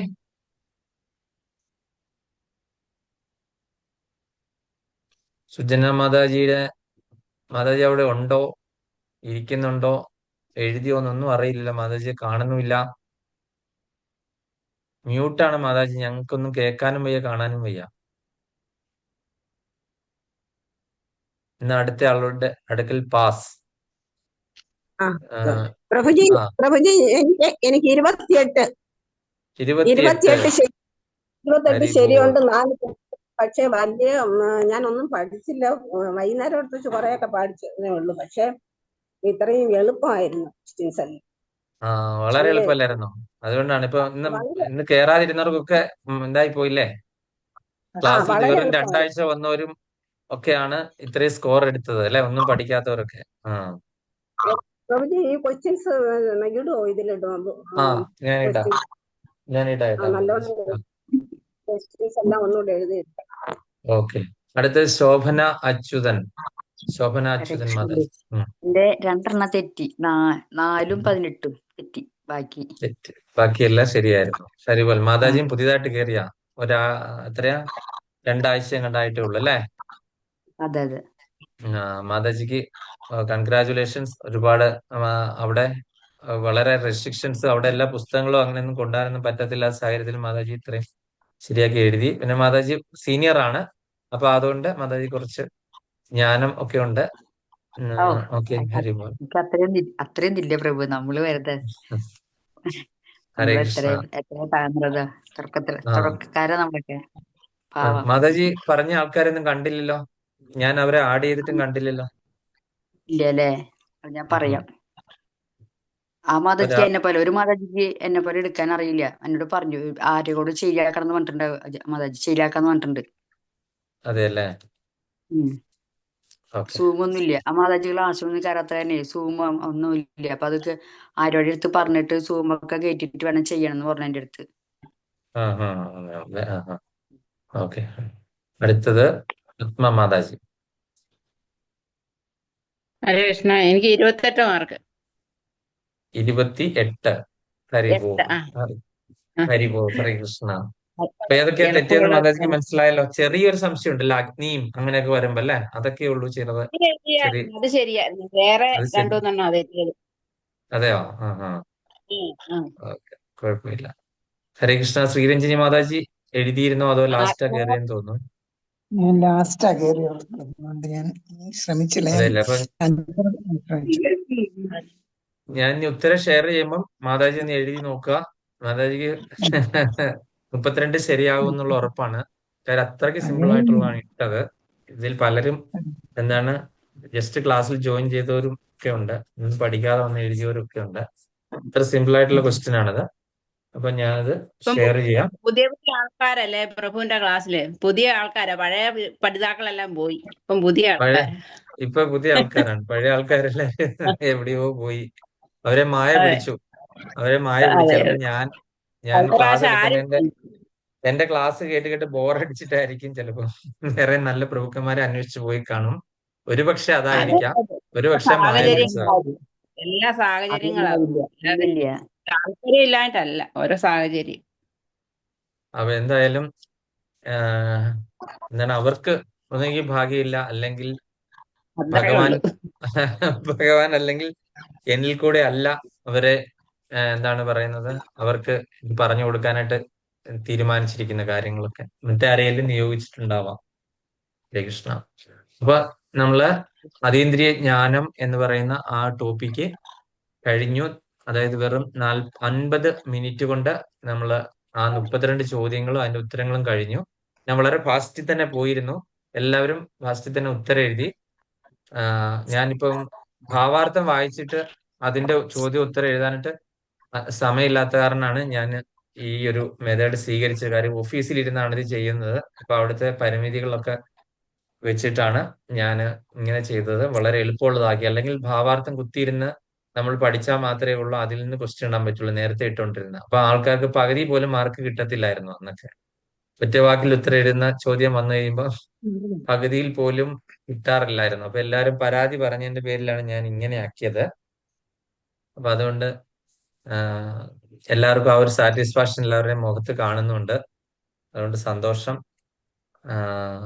പിന്നെ നമ്മള് എന്തിനാണ് ഈ പ്രശ്നോത്തരി ഇടുന്നതെന്ന് വെച്ചാൽ അറ്റ്ലീസ്റ്റ് നമ്മൾ അതെങ്കിലും ഉണ്ടല്ലോ എന്ന് വെച്ചിട്ട് ഒന്ന് വായിച്ചു നോക്കും.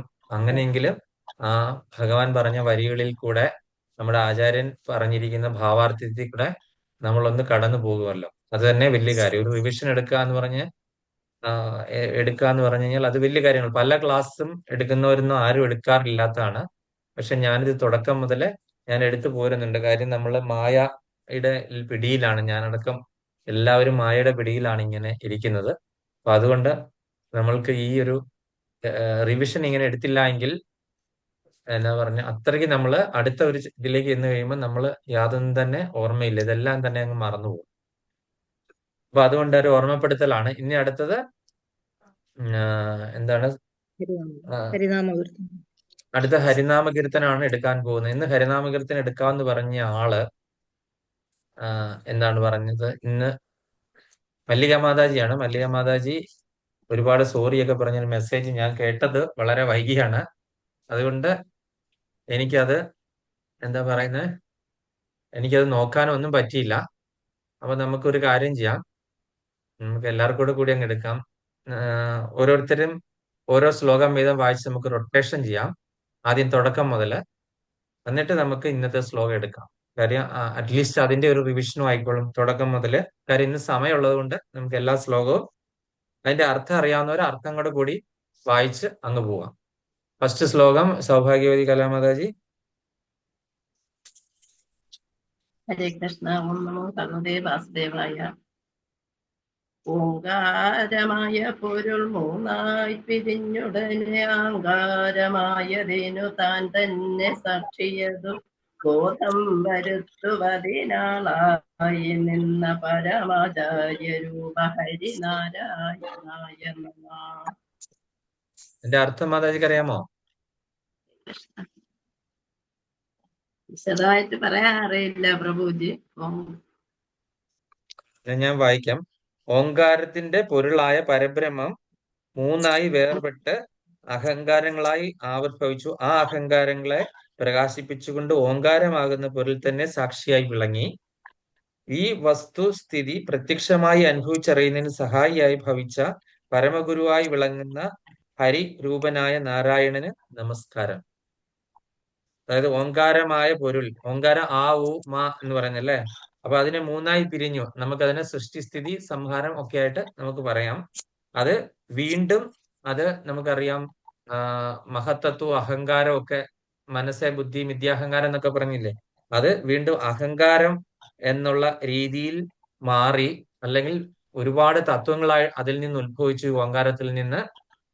അപ്പൊ ഇതിനൊക്കെ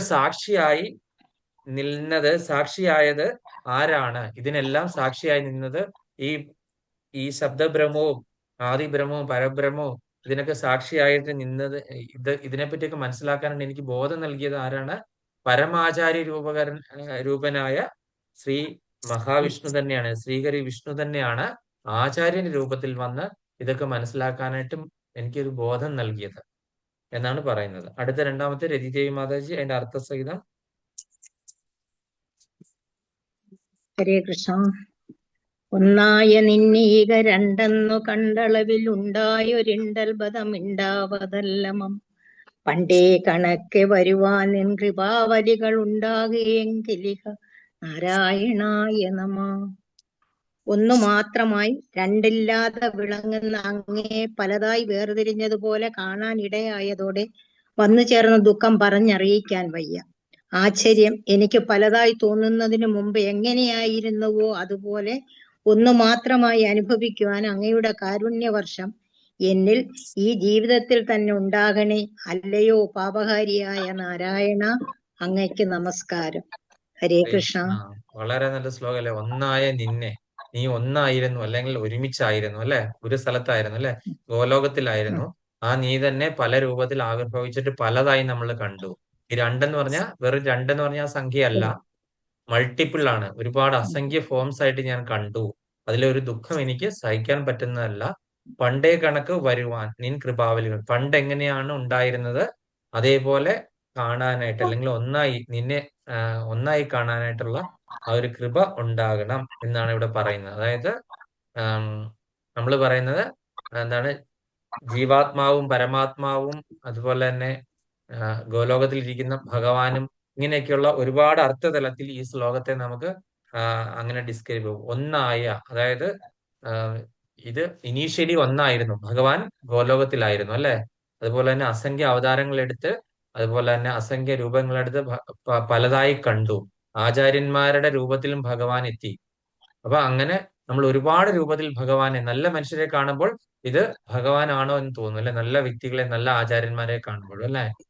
അപ്പൊ അങ്ങനെ എനിക്ക് ഒരു സംശയം ഉണ്ടായി, എനിക്കൊരു ഇണ്ടൽ ഉണ്ടായി, ദുഃഖം ഉണ്ടായി. അപ്പൊ ആ ദുഃഖമൊക്കെ തീർത്തിട്ട് ഇത് ഒന്നിച്ച് കാണണമെന്ന് പറഞ്ഞാൽ മോക്ഷം കിട്ടുക അല്ലെ. ഇത് ഒന്നിച്ച് കാണാന്ന് പറഞ്ഞാൽ എന്താണ്? എനിക്ക് മോക്ഷം കിട്ടുക, അല്ലെങ്കിൽ ഞാൻ ആ ഒരു എന്താണ്, ആ പരംധാമത്തിലേക്ക് പോകാനായിട്ട്, അതായത് ഒന്നായ അവസ്ഥ, ഭഗവാനായിട്ട് ഒന്നായിട്ടുള്ള അവസ്ഥയിലേക്ക് ചെല്ലാനായിട്ട് അനുഗ്രഹിക്കണേ ഭഗവാനെ എന്നാണ് പ്രാർത്ഥിക്കുന്നത്. അതായത് മോക്ഷം കിട്ടാൻ അനുഗ്രഹിക്കണേ എന്നാണ്. മൂന്നാമത്തേത് സബിത മാതാജി. ഹരേ കൃഷ്ണ. ആനന്ദ ചിന്മയ ഹരേ ഗോപികാരമണ, ഞാനെന്ന ഭാവമതു തോന്നായിക വേണമിഹ തോന്നുന്നതാകിലകിലം ഞാനിതെന്ന വഴി തോന്നീണമേ വരദ നാരായണ. പ്രഭു അർത്ഥം പ്രഭു തന്നെ എക്സ്പ്ലെയിൻ ചെയ്താൽ മതി, എനിക്ക് കിട്ടത്തില്ല. മാതാജിക്ക് ഇല്ലല്ലേ? അപ്പം ആനന്ദ ചിന്മയ ഹരേ ഗോപികാരമണ, ആനന്ദ ചിന്മയ, സച്ചിദാനന്ദ വിഗ്രഹമാണ് ഭഗവാൻ അല്ലെ. സച്ചിദാനന്ദ വിഗ്രഹമാണ്, സർവ ആനന്ദമയമായിട്ടുള്ള സ്വരൂപമാണ് അല്ലെ. ഹരേ ഗോപികാരമണ. അതുകൊണ്ടാണ് ഈ ഗോപികളുടെ മനസ്സിനെയൊക്കെ എന്താണ് അദ്ദേഹം മയപ്പെടുത്തി. ഗോപികമാരെന്താണ്? ഭഗവാന്റെ ആ ആനന്ദ നിർവൃതിയിൽ ആറാടി. ഇപ്പൊ ഗോപിക രമണൻ എന്നാണ് ഭഗവാനെ പറയുന്നത്. ഞാൻ എന്ന ഭാവം, അങ്ങനെയുള്ള ഭഗവാനെ, എന്റെ മനസ്സിനെ ചിത്തത്തിനെ മയപ്പെടുത്തുന്ന അല്ലയോ ഭഗവാനെ, ഞാൻ എന്ന ഭാവം ഒരിക്കലും എനിക്ക് ഉണ്ടാകരുത്. ഞാൻ എന്ന ഭാവം ഉണ്ടായി കഴിഞ്ഞാൽ ഒരിക്കലും അങ്ങ് എന്റെ അടുത്തേക്ക് വരില്ല അല്ലെ. ഉറപ്പല്ലേ? ഗോപികമാർക്ക് ആ ഞാൻ എന്ന ഭാവം ഇല്ലാതായത് കൊണ്ടാണ് സദാ ഗോപികമാരെ സർവ്വയിടത്തും കൃഷ്ണനെ കാണുക, എല്ലായിടത്തും. അതായത് ഏത് പ്രവൃത്തി ചെയ്യുന്നതും സർവം രാധാകൃഷ്ണാർപ്പണ വസ്തു, ആ ഒരു രീതിയിലായിരുന്നു ഗോപികമാരുടെ ഭാവം. അതുകൊണ്ട് സദാ ഗോപികമാരുടെ അടുത്ത് തന്നെ ഭഗവാനുണ്ട്. നമ്മൾ വേർപിരിഞ്ഞു എന്ന് പറഞ്ഞു കഴിഞ്ഞാൽ ഒരിക്കലും കൃഷ്ണൻ പിരിഞ്ഞിട്ടില്ല. കാര്യം നാമരൂപത്തിലും സ്മരണയുടെ രൂപത്തിലും ഒക്കെ കൃഷ്ണൻ സദാ അവരുടെ കൂടെ ഉണ്ട്. അവരുടെ ചിന്തയിലും വിചാരത്തിലും വാക്കിലും എല്ലാം കൃഷ്ണൻ കൃഷ്ണൻ കൃഷ്ണൻ സദാ കൃഷ്ണമയമായിരുന്നു. നമ്മളെല്ലാം വിചാരിച്ചിരിക്കുന്നത് ഭഗവാൻ അവരെ പിരിഞ്ഞു. ഭഗവാൻ പറഞ്ഞു ഞാൻ ഒരിക്കലും ആ വൃന്ദാവനത്തെ വിട്ടു പോകില്ല എന്ന്. ഇപ്പോഴും അതുപോലെ സദാ നിത്യലീലകളാടി ഭഗവാൻ അവിടെ ഉണ്ട്.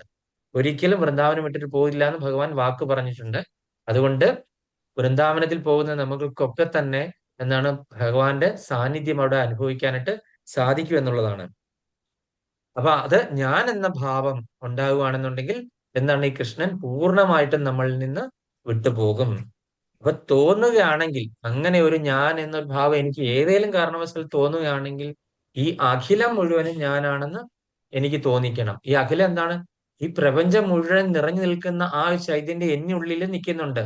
ഇപ്പം രതിദേവി മാതാജിയുടെ ഉള്ളിലും സൗഭാഗ്യവതി മാതാജിയുടെ ഉള്ളിലും ഒക്കെ നിറഞ്ഞു നിൽക്കുന്ന ചൈതന്യവും എന്റെ ഉള്ളിലുള്ള ചൈതന്യവും എന്റെ അടുത്തിരിക്കുന്ന പ്രാണി അല്ലെങ്കിൽ ജീവജാലങ്ങൾ കണ്ണിൽ കാണാൻ പറ്റാത്ത ഒരുപാട് ഇതിനെല്ലാം ഉള്ളിൽ നിൽക്കുന്ന ചൈതന്യം ഈ ഒരു ഒന്നാണ്. അങ്ങനെ ഒരു അഹങ്കാരമായിട്ട് അല്ലെങ്കിൽ എനിക്കിത് തോന്നുവാണെന്നുണ്ടെങ്കിൽ ഞാൻ എന്റെ ഉള്ളിലുള്ളത് തന്നെയാണ് ഈ എല്ലാ സ്ഥലത്തും നിറഞ്ഞു നിൽക്കുന്ന ആ രീതിയിൽ തോന്നിക്കണമേ. ഞാനാണെന്നുള്ള ഭാവം തോന്നിക്കുന്നതിന് പകരം എന്നിലുള്ളതാണ് എല്ലായിടത്തും എന്നുള്ള ഭാവം തോന്നിക്കണേ ഭഗവാനെ എന്നാണ് പ്രാർത്ഥിക്കുന്നത്. അടുത്തത്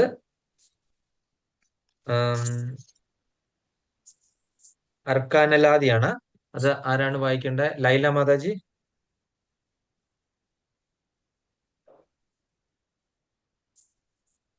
അർക്കാനലാദി വെളിവൊക്കെ ഗ്രഹിക്കും ഒരു കണ്ണിനു കണ്ണു മനമാകുന്ന കണ്ണതിനു കണ്ണായിരുന്ന പൊരുൾ താനെന്നുറയ്ക്കുമളം ആനന്ദമെന്തു ഹരി നാരായണായ നമ.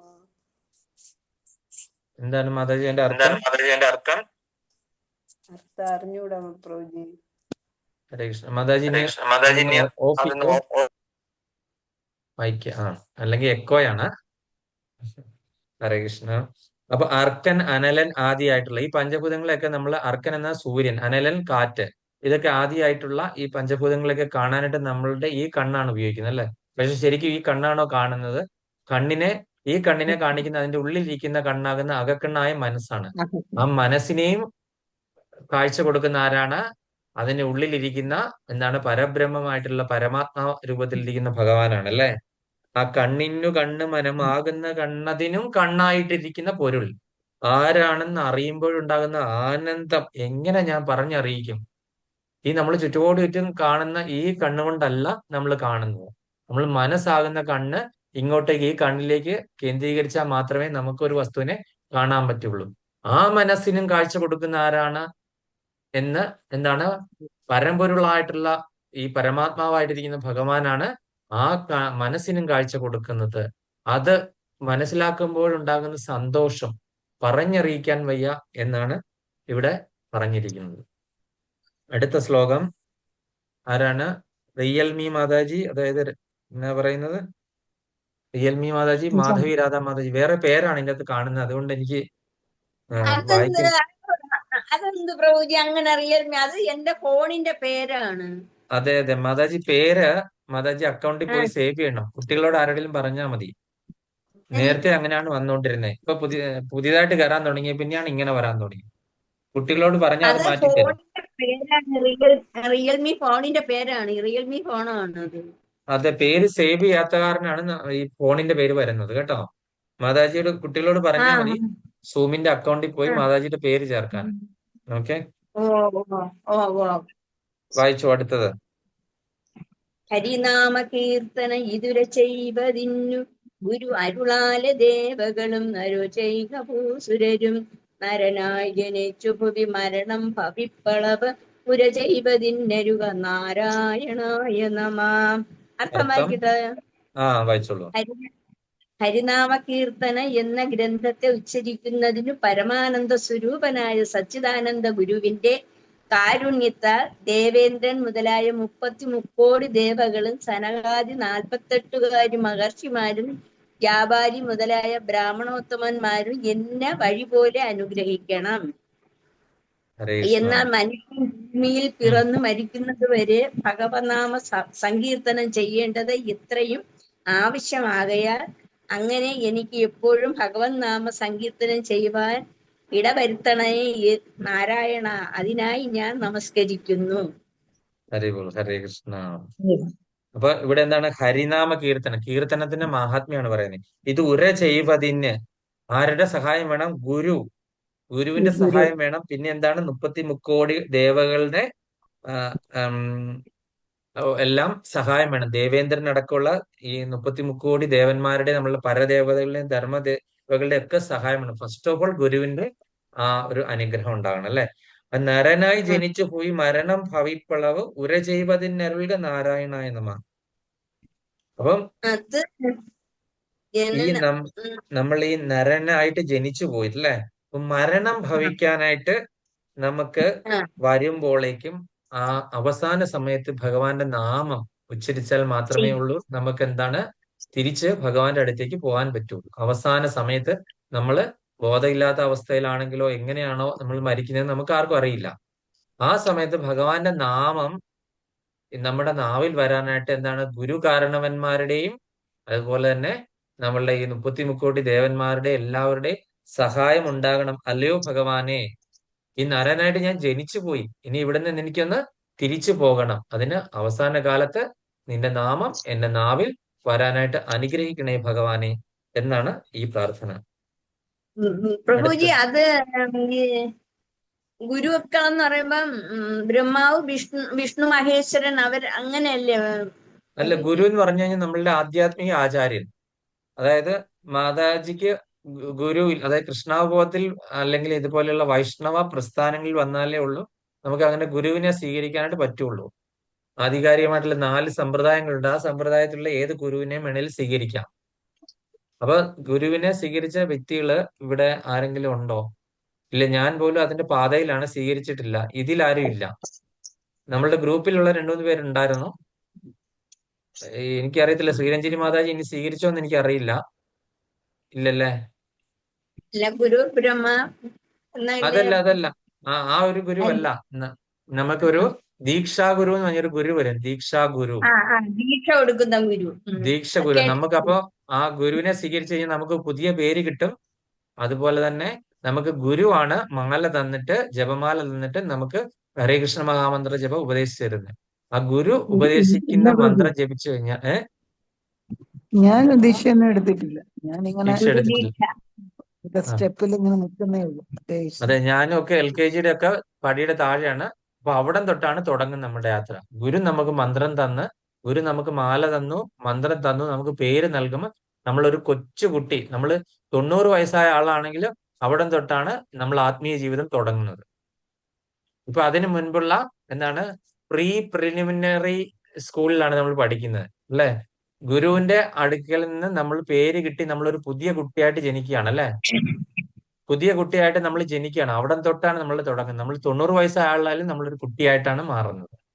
അതുവരെ നമ്മൾ ചെയ്തതൊക്കെ തന്നെ എന്താണ് അതിലേക്ക് പോകാനായിട്ടുള്ള ഒരു ഇത് മാത്രമേ ഉള്ളൂ. അപ്പൊ ഗുരുവിന്റെ അവിടെ നിന്ന് ദീക്ഷ കിട്ടിക്കഴിഞ്ഞാൽ ആണ് നമ്മളുടെ ആത്മീയ ജീവിതത്തിന് തുടക്കം. അപ്പൊ ഈ ഗുരുവും അതുപോലെ തന്നെ മറ്റുള്ള അവരൊക്കെ തന്നെ നമ്മളെ എന്ത് ചെയ്യും? സഹായിക്കും ഭഗവാന്റെ അടുത്തേക്ക് പോകാൻ.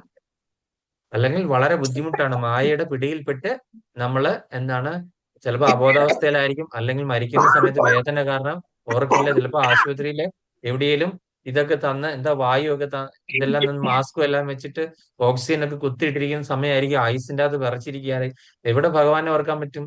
ഈ നാമമൊന്നും വരത്തൊന്നുമില്ല നാവില്. വലിയ ബുദ്ധിമുട്ടാണ്. അപ്പൊ ഗുരുവിന്റെ കാരുണ്യം ഉണ്ടെങ്കിൽ അത് തീർച്ചയായിട്ടും വരും. അടുത്തത് ഇത് നമ്മൾ ഹരിശ്രീ ഗണപതയെ നമ എന്നുള്ള പോർഷനാണ് വായിച്ചുകൊണ്ടിരിക്കുന്നത്. അടുത്തത് ശ്രീ ആരാണ് വായിക്കുന്നത്? സുജന മാതാജി.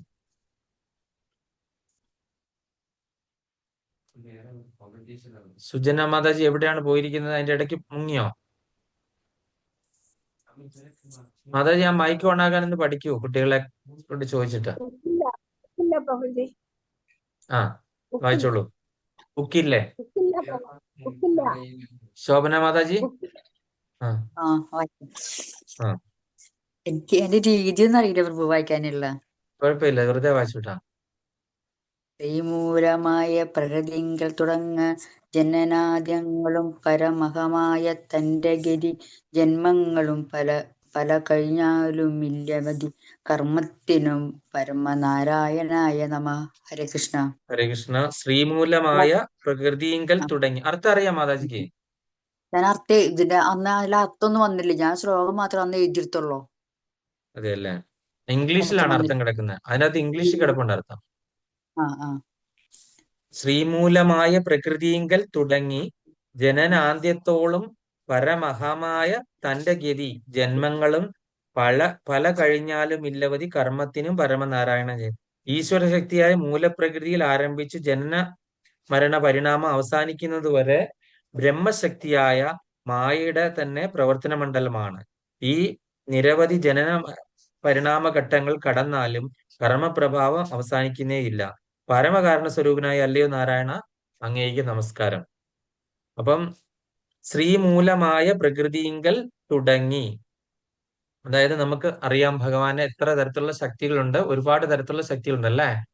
ബാഹ്യശക്തി, അന്തരംഗ ശക്തി, നമ്മൾ എന്താണ്? തടസ്സ ശക്തിയാണ് അല്ലെ? നമ്മൾ ജീവാത്മാക്കൾ തടസ്സ ശക്തിയാണ്. അപ്പൊ ജീവാത്മാക്കൾക്ക് പൂർണ്ണമായിട്ട് നമുക്ക് എങ്ങോട്ടേക്ക് പോകണം തീരുമാനിക്കാം അല്ലെ? അന്തരംഗ ശക്തിയിലേക്ക് പോകണേ നാമം ജപിച്ചിട്ട് കീർത്തനീയനായിട്ടിരിക്കുന്ന ഒരാൾക്ക് എപ്പോഴും അന്തരംഗ ശക്തിയാണ് അവരെ പ്രൊട്ടക്ട് ചെയ്യുന്നത്. അല്ല എങ്കിൽ നമ്മൾ ഭൗതികമായിട്ടുള്ള ജീവിതം ജീവിച്ചു പോകുന്ന ആൾക്കാരാണെങ്കിൽ അവരെ എന്താണ് ബാഹ്യ പ്രകൃതി അല്ലെങ്കിൽ മഹാമായ ആണ് നമ്മളെ നമ്മളുടെ കാര്യങ്ങൾ നോക്കുന്നത് അല്ലെ? അപ്പൊ സ്ത്രീ മൂലമായ പ്രകൃതി, മൂലപ്രകൃതി തുടങ്ങി. ഇപ്പൊ മൂലപ്രകൃതിയിലേക്കാണ് നമ്മൾ വന്ന് ജനിച്ചത് അല്ലെ? മൂലപ്രകൃതിയുടെ അല്ലെങ്കിൽ ഈ മഹാമായ അല്ലെങ്കിൽ ഈ ഭൗതിക പ്രകൃതിയുടെ അധീനതയിലേക്കാണ് വന്ന് നമ്മൾ ജനിച്ചത്. അവിടം തൊട്ട് തുടങ്ങി ഈ ജനനം അവസാനിക്കുന്നിടത്തോളം പരമഹാമായ തന്റെ ഗതി, ഈ മഹാമായ ഇങ്ങനെ വിരിക്കുന്ന പന്തൽ അനുസരിച്ചിട്ട് നമ്മൾ ഇങ്ങനെ ഒരു ഗതിയില്ലാതെ ഇങ്ങനെ അലഞ്ഞു തിരിഞ്ഞ് അവിടെ ഇവിടെ എല്ലാം പോയി നടക്കുകയാണ്. പരമഹാമായ തന്റെ ഈ മഹാമായയുടെ ആ മായയിൽ നമ്മൾ ഇങ്ങനെ ആണ്ട് നടക്കുകയാണ്. എത്ര ജന്മങ്ങൾ ജനിച്ചും മരിച്ചും നര വന്നും അസുഖം വന്നും ആകെ കഷ്ടപ്പെടുകയാണ് അല്ലെ? ഇതിനൊരു അവധിയുമില്ല. ഈ ഒരു ജനന മരണങ്ങൾക്ക് ഒരു അവധി എന്ന് പറഞ്ഞാൽ അതില്ല. അപ്പം ഈ കർമ്മ ഒഴിഞ്ഞു വിടുന്നേ ഇല്ല. ഈ കർമ്മ കാരണമാണ് ഈ ജനന മരണങ്ങൾ ഇങ്ങനെ ഉണ്ടാകുന്നത്. കർമ്മത്തിന് പുറമേ കർമ്മം. നമ്മൾ ആൾക്കാരെ പറ്റി മോശമായിട്ട് വിചാരിക്കുമ്പോൾ കർമ്മം, കുറ്റം പറഞ്ഞാൽ കർമ്മം, അതുപോലെ മനസ്സിൽ മോശമായിട്ട് വിചാരിച്ച കർമ്മം, എന്ത് ചെയ്താലും കർമ്മം, ചെയ്തില്ലേലും കർമ്മം, നല്ലത് ചെയ്താലും കർമ്മം, മോശം ചെയ്താലും കർമ്മം. ഇതിന് ഒരു അവസാനവും ഇല്ലേ ഭഗവാനെ നാരായണ ഈ കർമ്മത്തിന് എന്നാണ് ഇവിടെ പറയുന്നത്. ഈ കർമ്മത്തിന് എപ്പോഴെങ്കിലും ഒരു അവസാനം ഉണ്ടോ? കർമ്മത്തിന് അവസാനമുണ്ട് അല്ലേ? കെട്ടുകളായത് കർമ്മം പുരുഷന് കെട്ടുകളറ്റേ മുക്തി വരൂ ദൃഢം കെട്ടുകളോ ഫലഭുക്തിയാ തീരും കെട്ടായിനിയും നാരായണ ജയ. ഫലഭുക്തി ഉണ്ട്, അതായത് ഫലകാംക്ഷ ഇല്ലാതെ കർമ്മം ചെയ്താൽ മാത്രമേ ഈ കർമ്മത്തിൽ നിന്ന് രക്ഷ നേടാൻ സാധിക്കുകയുള്ളൂ എന്ന് നമുക്ക് ഭാഗവത കീർത്തനത്തിലൂടെ നമ്മൾ മനസ്സിലായിട്ടുണ്ട്. ഹരിശ്രീ ഗണപതയെ ഗ. ആരാണ് ഗ വായിക്കുന്നത്? ഇനി അടുത്തത് പത്മമാതാജി. കൃഷ്ണ. ഗർഭസ്ഥനായി ഭുവി ജനിച്ചും മരിച്ചും ഉദകപ്പോള പോലെ ജനനാന്ത്യേന നിത്യഗതി ത്വൽഭക്തി വർദ്ധനം ഉദിക്കേണമെൻ മനസ്സിൽ നിത്യം തൊഴായി വരിക നാരായണായ നമ. അർത്ഥം അറിയാം മാതാജി? ഇല്ല, അതിന്റെ ബുക്കില്ല. അപ്പൊ നിങ്ങൾ എവിടെയെങ്കിലുമൊക്കെ അമ്പലങ്ങളിൽ ക്ഷേത്രങ്ങളിലേക്ക് ഉത്സവം വരുമ്പോൾ നോക്കുമ്പോൾ അവിടെ ചെല്ലുമ്പോൾ കാണാം ഈ ഒരു പുസ്തകം വാങ്ങിച്ചു വെച്ചാൽ മതി. ഇതിനകത്ത് അർത്ഥം എഴുതിയിട്ടുണ്ട്. ഹരിനാമ കീർത്തനം ഉണ്ടോ? ഗുരുവായൂർ കാണുമായിരിക്കും അല്ലേ? ഗുരുവായൂരും അല്ല, നമ്മുടെ അടുത്തുള്ള അമ്പലങ്ങളിലൊക്കെ ഈ ബുക്ക് സ്റ്റാൾ വരുമല്ലോ ഉത്സവം വരുമ്പോ, അവിടെ കിട്ടുന്ന ഇത്. സാധാരണ ഏത് ബുക്ക് സ്റ്റാളിലും കിട്ടുന്നതാണ് ഇത് കേട്ടോ. അപ്പം മായാമറ നീങ്ങാത്തിടത്തോളം മാതൃഗർഭത്തിൽ കുറെ കാലം കഴിച്ചു കൂട്ടിയിട്ട് ഭൂമിയിൽ വെള്ളത്തിലെ കുമിള പോലെ പിറന്നും ചത്തും സംസാരഗതി തുടരണം. മരണവേളയിൽ മോക്ഷം ലഭിക്കുന്നതേ ഇല്ല. അതുകൊണ്ട് എന്റെ മനസ്സിൽ അങ്ങയോടുള്ള ഭക്തി വർദ്ധിച്ചുകൊണ്ടേയിരിക്കണം. അതിനായി സദാ ഞാൻ അങ്ങയെ പ്രണമിക്കാൻ ഇടവരട്ടെ. അല്ലയോ നാരായണ, അങ്ങേക്ക് നമസ്കാരം.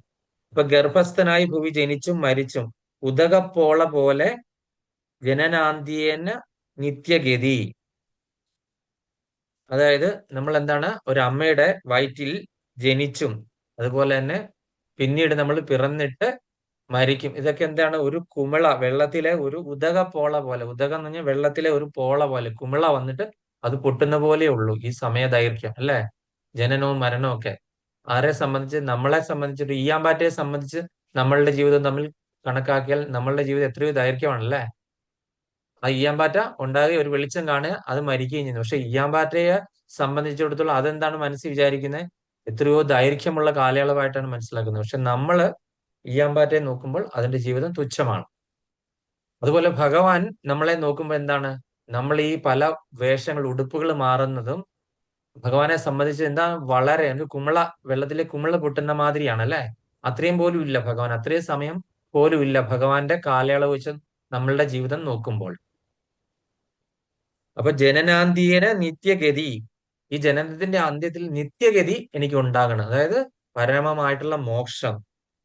അതിനു വേണ്ടിയിട്ട് എനിക്ക് എന്ത് ചെയ്യണം? ത്വത്ഭക്തി വർദ്ധിക്കണം. ത്വത്ഭക്തി വർധനം ഉദിക്കണം എൻ മനസ്സിൽ. അങ്ങയോടുള്ള ഭക്തി വർദ്ധിച്ചാൽ മാത്രമേ എനിക്കിതിന് സാധിക്കുകയുള്ളൂ. അല്ലെങ്കിൽ ഞാൻ ഈ ജനിച്ചും മരിച്ചും ഈ കുമിള പൊട്ടുന്ന സമയമേ ഉള്ളൂ. പക്ഷെ നമ്മളെ സംബന്ധിച്ചത് വലിയ കാലാവധിയായിട്ട് നമുക്ക് തോന്നുവാണ്. അങ്ങനെ ഇതിനെനിക്ക് ഇനി താല്പര്യമില്ല. അതുകൊണ്ട് എന്നിലുള്ള ഭക്തി അങ്ങ് വർദ്ധിപ്പിക്കണം. അല്ലയോ നാരായണ, അങ്ങ് എന്നെ അനുഗ്രഹിക്കണമേ. ഇനി അടുത്തത് ഹരിശ്രീ ഗണ ന. ആരാണ് നാ വായിക്കുന്നത്? ശ്രീരഞ്ജിനി മാതാജി. മാതാജി തന്നെയാണെന്ന് തോന്നി ഇത് എടുത്തതെന്ന് തോന്നുന്നു.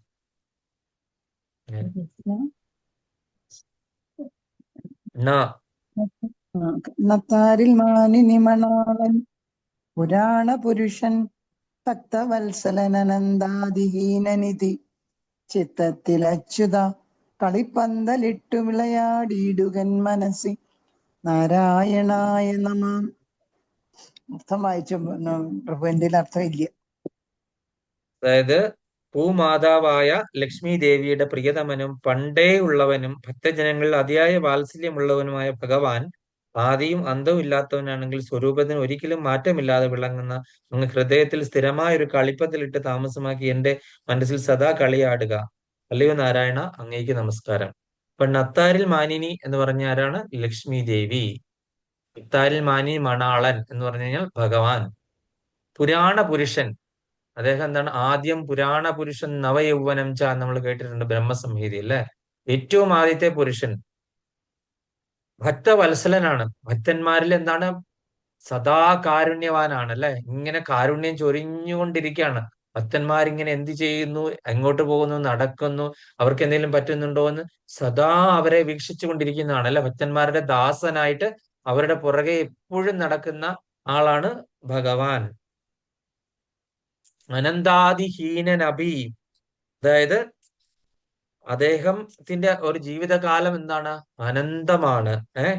അതായത് ആദിയും ഇല്ല അന്തവുമില്ല അദ്ദേഹത്തിന്. അങ്ങനത്തെ ഒരു ഭഗവാൻ. തുടക്കവും ഇല്ല ഒടുക്കവും ഇല്ല. അദ്ദേഹത്തിന് ജനന മരണങ്ങളും ഇല്ല. അങ്ങനെയുള്ള ഭഗവാനെ അങ്ങ് എന്റെ ചിത്രത്തിൽ കളിപ്പന്തലിട്ട് വിളയാടണം. എന്റെ മനസ്സിൽ അങ്ങ് ഒരു പന്തലൊക്കെ ഇട്ടിട്ട് അങ്ങ് അതിൽ വന്ന് കുടിയിരിക്കണേ എന്റെ ഭഗവാനെ. നാരായണ, അവിടത്തേക്ക് നമസ്കാരം. ഹരേ കൃഷ്ണ. അടുത്തത് ആരാണ്? ആരൊക്കെയോ പോയി എന്ന് തോന്നുന്നു, സാറിയില്ല. അടുത്ത രതിദേവി മാതാജി. വീണ്ടും റൊട്ടേഷൻ. വേറെ ആരും ഇല്ല എന്ന് തോന്നുന്നു. രതിദേവി മാതാജി. മാതാജി മ്യൂട്ടാണ്.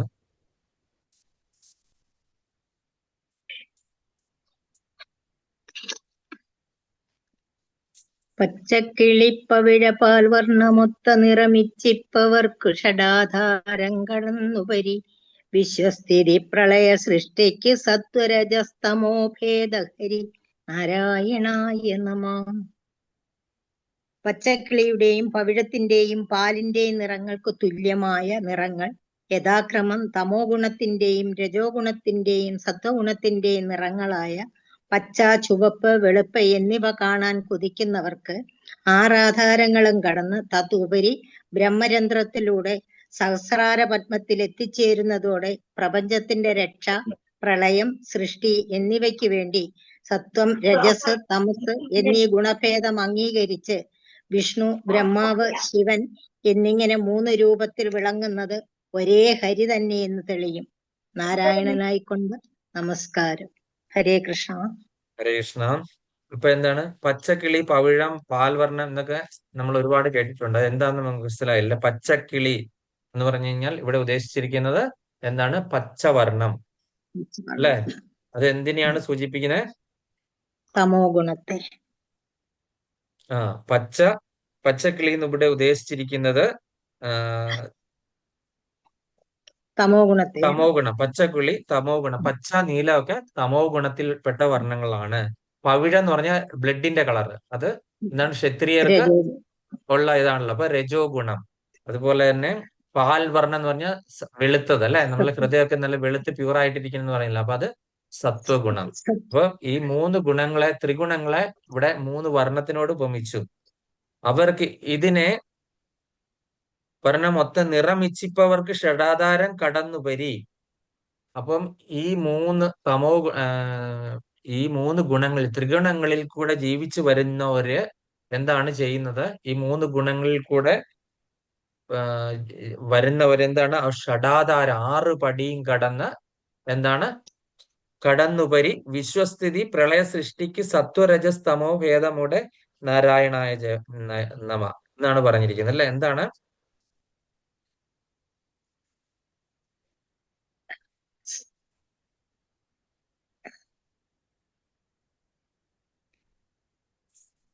അതായത് ഇവിടെ പറഞ്ഞിരിക്കുന്നത് ഈ ഷഡാധാരങ്ങൾ കടന്നു പോകുന്ന ആ ഒരു അവസ്ഥയെ നിങ്ങൾ കേട്ടിട്ടുണ്ടല്ലേ? യോഗികളും ഒക്കെ നമ്മളുടെ ഈ മൂലാധാരത്തിൽ നിന്ന് ഈ ഇടാപിംഗള സുഷുപ്ന നാഡികൾ വഴി നമ്മുടെ ജീവശക്തിയെ ഉയർത്തിയിട്ട് അത് ഈ ഇവിടെ ആജ്ഞാചക്രത്തിൽ എത്തിച്ചിട്ട് അവിടുന്ന് സഹസ്രാരദള പത്മം വഴി, അതായത് ബ്രഹ്മരന്ധ്രം എന്ന് പറയും, ഈ ബ്രഹ്മരന്ധ്രം പൊട്ടിയിട്ട് ആ ഒരു ജീവശക്തിയെ ഉയർത്തിയിട്ട് നമ്മള് മോക്ഷത്തിലേക്ക് പോകുന്ന ആ ഒരു പരിപാടിയാണ് ഇവിടെ പറഞ്ഞിരിക്കുന്ന കാര്യം.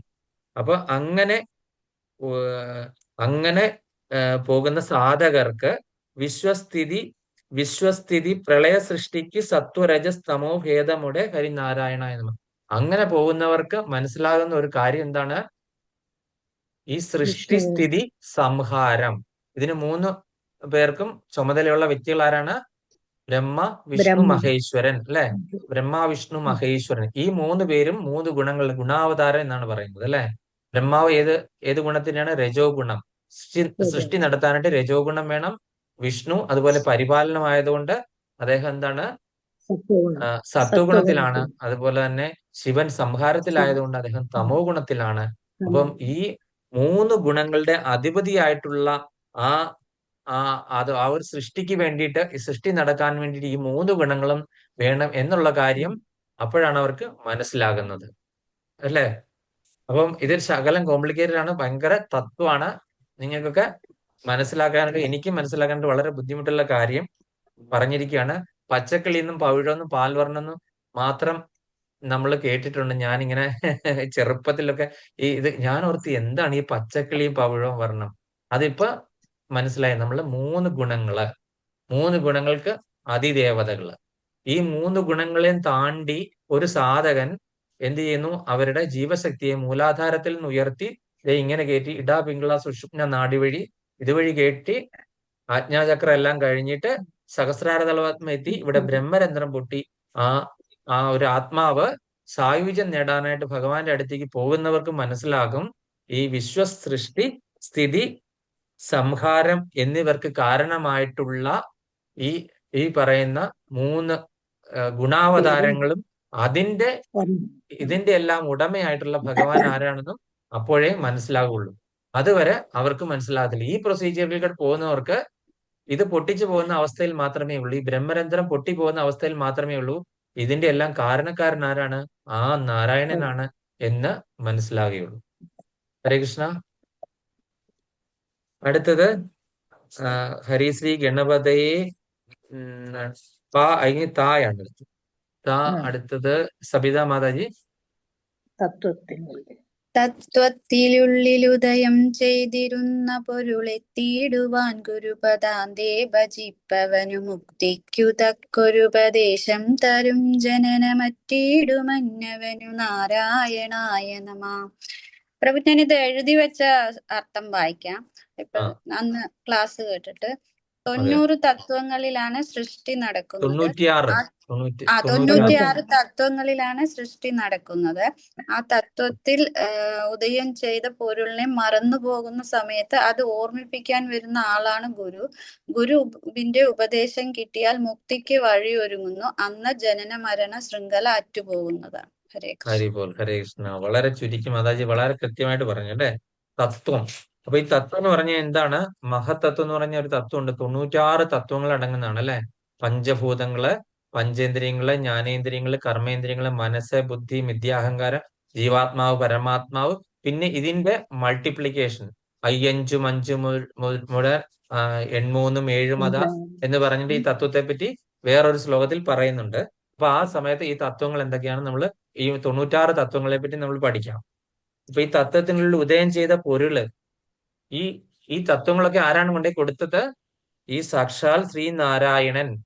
ഈ 96 തത്വങ്ങളെ ബ്രഹ്മദേവന് സൃഷ്ടി ചെയ്യാനായിട്ട് ഉണ്ടാക്കി കൊടുത്ത ആരാണ്? ഭഗവാനാണ് കൊടുത്തത് അല്ലെ. നമ്മൾ എന്നിട്ട് ഒരു എക്സാമ്പിൾ പറഞ്ഞില്ലേ, ഒരു കറി ഉണ്ടാക്കാനായിട്ട് നമ്മൾ ഇങ്ങനെ നിൽക്കുകയാണ്. ഞാൻ എന്താണ് ജസ്റ്റ് ഇങ്ങനെ നിൽക്കുകയാണ്. എനിക്ക് നിങ്ങൾ എല്ലാവരും കൂടി അരിഞ്ഞ് കഷ്ണങ്ങളൊക്കെ തന്നു, എന്നിട്ട് മസാലയും തന്നു.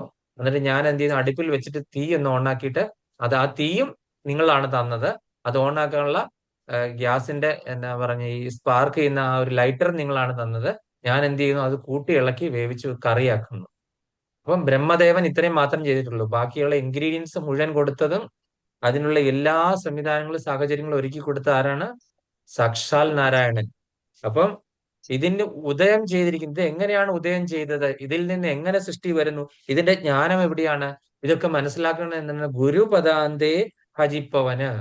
ഒരു ഗുരുവിന്റെ ശിക്ഷണത്താൽ അത് മനസ്സിലാക്കുന്ന വ്യക്തിക്ക് എന്താണ് മുക്തിക്ക് തക്കതായിട്ടുള്ള ഒരു ഉപദേശം തരുന്ന അങ്ങനെയുള്ള ആ ഗുരുക്കന്മാരുടെ പാതാരബിന്ദങ്ങളിൽ അഭയം പ്രാപിക്കുന്നവർക്ക് തീർച്ചയായിട്ടും എന്താണ് ഇത് മനസ്സിലാക്കാനായിട്ട് യാതൊരു എളുപ്പവുമില്ല. അങ്ങനെ അതിനെല്ലാം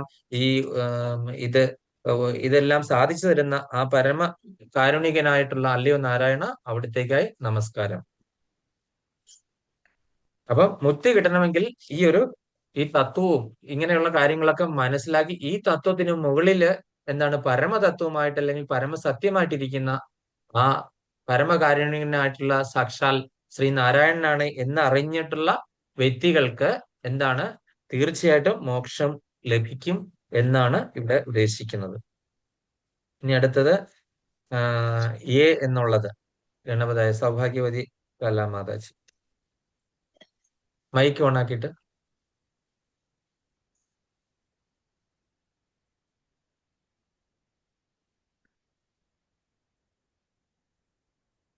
ആ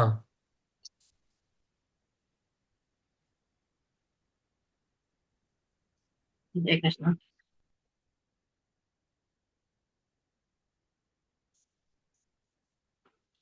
കേൾക്കാൻ വയ്യ? കേൾക്കാം അയ്യ പ്രഭു. ഇപ്പൊ കേൾക്കാം, പറഞ്ഞോളൂ. പ്രശ്നമുണ്ട്. ഭയങ്കര ഇടിയും മഴയും ഒക്കെ ഏറെ വാഞ്ചിത്ര ഗുപ്തനുടെ സമ്പൂർണ്ണ ലിഖ്യതകി രംഗേട്ടു ധർമ്മപതി എമ്പക്കലുള്ള ദുരിതമ്പാത്തു കാണുമളവമ്പോരു ഭാഷ ഹരിനാരായണായ നമഃ. ഹരേ കൃഷ്ണ. അതിന്റെ അർത്ഥം അറിയാമത്? ശകലമൊക്കെ അറിയാമോ പ്രഭുജി, അങ്ങ് പറയണം. അതെ, അതായത് എന്റെ പാപമൊക്കെ അറിയാനായിട്ട് ചിത്രഗുപ്തന്റെ കയ്യില് ഒരു ഡയറി ഉണ്ടല്ലേ. അത് കേട്ടിട്ട് ധർമ്മപതി എന്ത് ചെയ്തു? ധർമ്മരാജാവ് എന്ത് ചെയ്തു? അല്ലെങ്കിൽ യമധർമ്മരാജാവ് എന്ത് ചെയ്തു? എൻ പക്കലുള്ള ദുരിതം വാർത്ത് കാണും അളവ് അംഭോജ ഹർഷ ഹരിനാരായണായ നമഃ. അപ്പൊ അദ്ദേഹം എന്ത് ചെയ്യുന്നു? അതായത് നമ്മള് ഈ അവസാന കാലത്ത് എങ്ങോട്ടാണ് പോകുന്നത്? സാധാരണഗതിയിലുള്ള ആൾക്കാർ നമ്മളുടെ ഈ ബ്രഹ്മരന്ധ്രം വഴി അല്ല പോകുന്നതെന്ന് മനസ്സിലായല്ലോ. നമ്മളുടെ ഈ നവദ്വാരങ്ങൾ വഴിയാണ് ജീവൻ പുറത്തേക്ക് പോകുന്നത്. അത് പുറത്തേക്ക് പോയി കഴിയുമ്പോൾ നമ്മളെ യമദൂതന്മാർ വന്ന് നമ്മളെ കൊണ്ടുപോയി നമ്മൾ അവിടെ ചെല്ലുമ്പോൾ ചിത്രഗുപ്തൻ നമ്മളുടെ ഇത്രയും നാള് ചെയ്ത കർമ്മത്തിന്റെ എന്ത് ചെയ്തും ഇതെല്ലാം ഡയറി നോക്കി വായിച്ചു കേൾപ്പിക്കും. വായിച്ചു കേൾപ്പിച്ചിട്ട് ആ കുറ്റങ്ങൾക്ക് ശിക്ഷ വിധിക്കുമ്പോൾ ധർമ്മരാജാവ് ഇത് കേട്ടിട്ട് ഈ 28 നരകങ്ങൾ വിധിക്കും അല്ലെ, ശിക്ഷ വിധിക്കും. ഈ ശിക്ഷ വിധിക്കുന്ന സമയത്ത് അല്ലയോ നാരായണ, അങ്ങ് എന്റെ തുണയ്ക്കായിട്ട് അവിടെ ഉണ്ടാകണം. അതായത് നമ്മൾ ആരെങ്കിലും സാക്ഷിയൊക്കെ പറയില്ലേ കോടതിയിലൊക്കെ ചെന്ന് ജഡ്ജി നമുക്ക് രാഷ്ട്രപതിയുടെ അടുക്കൽ നിന്ന് എന്താണ് ദയാഹർജി കിട്ടത്തില്ലേ? അങ്ങനെ ആ ദയാഹർജി തരാനായിട്ടെങ്കിലും അല്ലയോ ഭഗവാനെ നാരായണ നിന്റെ കൃപ എനിക്കുണ്ടാകണം. നീ അവിടെ വന്നിട്ട് ആ ധർമ്മപതി എനിക്ക് ഈ 28 നരകങ്ങൾ കഠിന യാതനകൾ അനുഭവിക്കാനായിട്ട് ഇടവരുത്താതെ എന്നെ അവിടുന്ന് രക്ഷിക്കണേ ഭഗവാനെ എന്നാണ് പറയുന്നത്. അടുത്തത് 12 ആരാണ്? സബിത മാതാജി അല്ല, സബിത മാതാജി, ലൈല മാതാജി.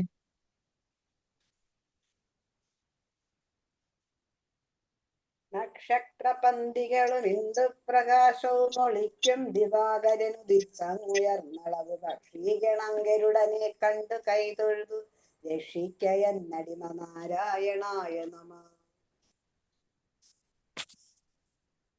അതിന്റെ അർത്ഥം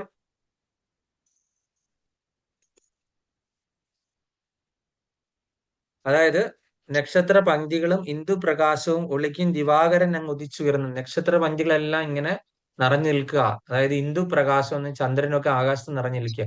സൂര്യനെ കാണുമ്പോൾ ഇവരെവിടെയോ പോയി ഒളിക്കും അല്ലെ? അതുപോലെ തന്നെ ചെറിയ ചെറിയ ചെറിയ ചെറിയ പക്ഷികളൊക്കെ ഇങ്ങനെ വട്ടയിട്ട് ആനന്ദിച്ച് പറന്നുകൊണ്ടിരിക്കുമ്പോൾ അവർ ഗരുഡനെ കാണുമ്പോൾ എന്ത് ചെയ്യും? അവരെല്ലാം നമസ്കരിച്ചിട്ട് അവരെവിടെയോ പോയി ഒളിക്കും. കാര്യം പേടിയാണല്ലേ? എന്ന് പറയുന്നത് പോലെ നമ്മളുടെ ചെറിയ പ്രാണശക്തി അല്ലെങ്കിൽ ജീവാത്മാ ശക്തി പരമാത്മാ ശക്തിയെ കാണുമ്പോഴേക്കും എന്താണ് നമിച്ച് എന്നെ രക്ഷിക്കണമേ, എനിക്ക് മോക്ഷം തരണേ എന്ന് പ്രാർത്ഥിച്ച് എന്ത് ചെയ്യുന്നു? മടങ്ങുന്നു എന്നാണ് പറയുന്നത്. അതായത് നമ്മള് ലോവർ പ്ലാറ്റ്ഫോമിൽ നമ്മൾ ജീവിക്കുന്ന ആൾക്കാര് ഹയർ പ്ലാറ്റ്ഫോം അല്ലെങ്കിൽ പരമശക്തി, നമ്മൾക്ക് ചെറിയ ഒരു ശക്തികളല്ലേ ജീവശക്തി, ഇതിന്റെ പരമാത്മാ ശക്തി എന്ന് പറഞ്ഞാൽ എത്രയോ വലിയ ശക്തിയാണ്. അപ്പം ഗരുഡനെ കാണുമ്പോൾ മറ്റുള്ള പക്ഷികളൊക്കെ നമിച്ചു മാറുന്നത് പോലെ സൂര്യനെ കാണുമ്പോൾ മറ്റുള്ള എല്ലാ നക്ഷത്രങ്ങളും ഇന്ദുപ്രകാശവും എങ്ങനെ പോയി മറയുന്നത് പറഞ്ഞ പോലെ ഈ പരമശക്തി പരമ അത്ഭുതമായിട്ടുള്ള ഈ പരമമായ ആ ഒരു ശക്തിയെ കാണുമ്പോൾ എന്ത് ചെയ്യും? ചെറിയ ജീവാത്മാ ശക്തികളൊക്കെ പ്രണമിച്ചിട്ട് മോക്ഷം തരണേ എന്ന് അപേക്ഷിച്ച് അവരുടെ ജീവിതം ധന്യമാക്കുന്നു.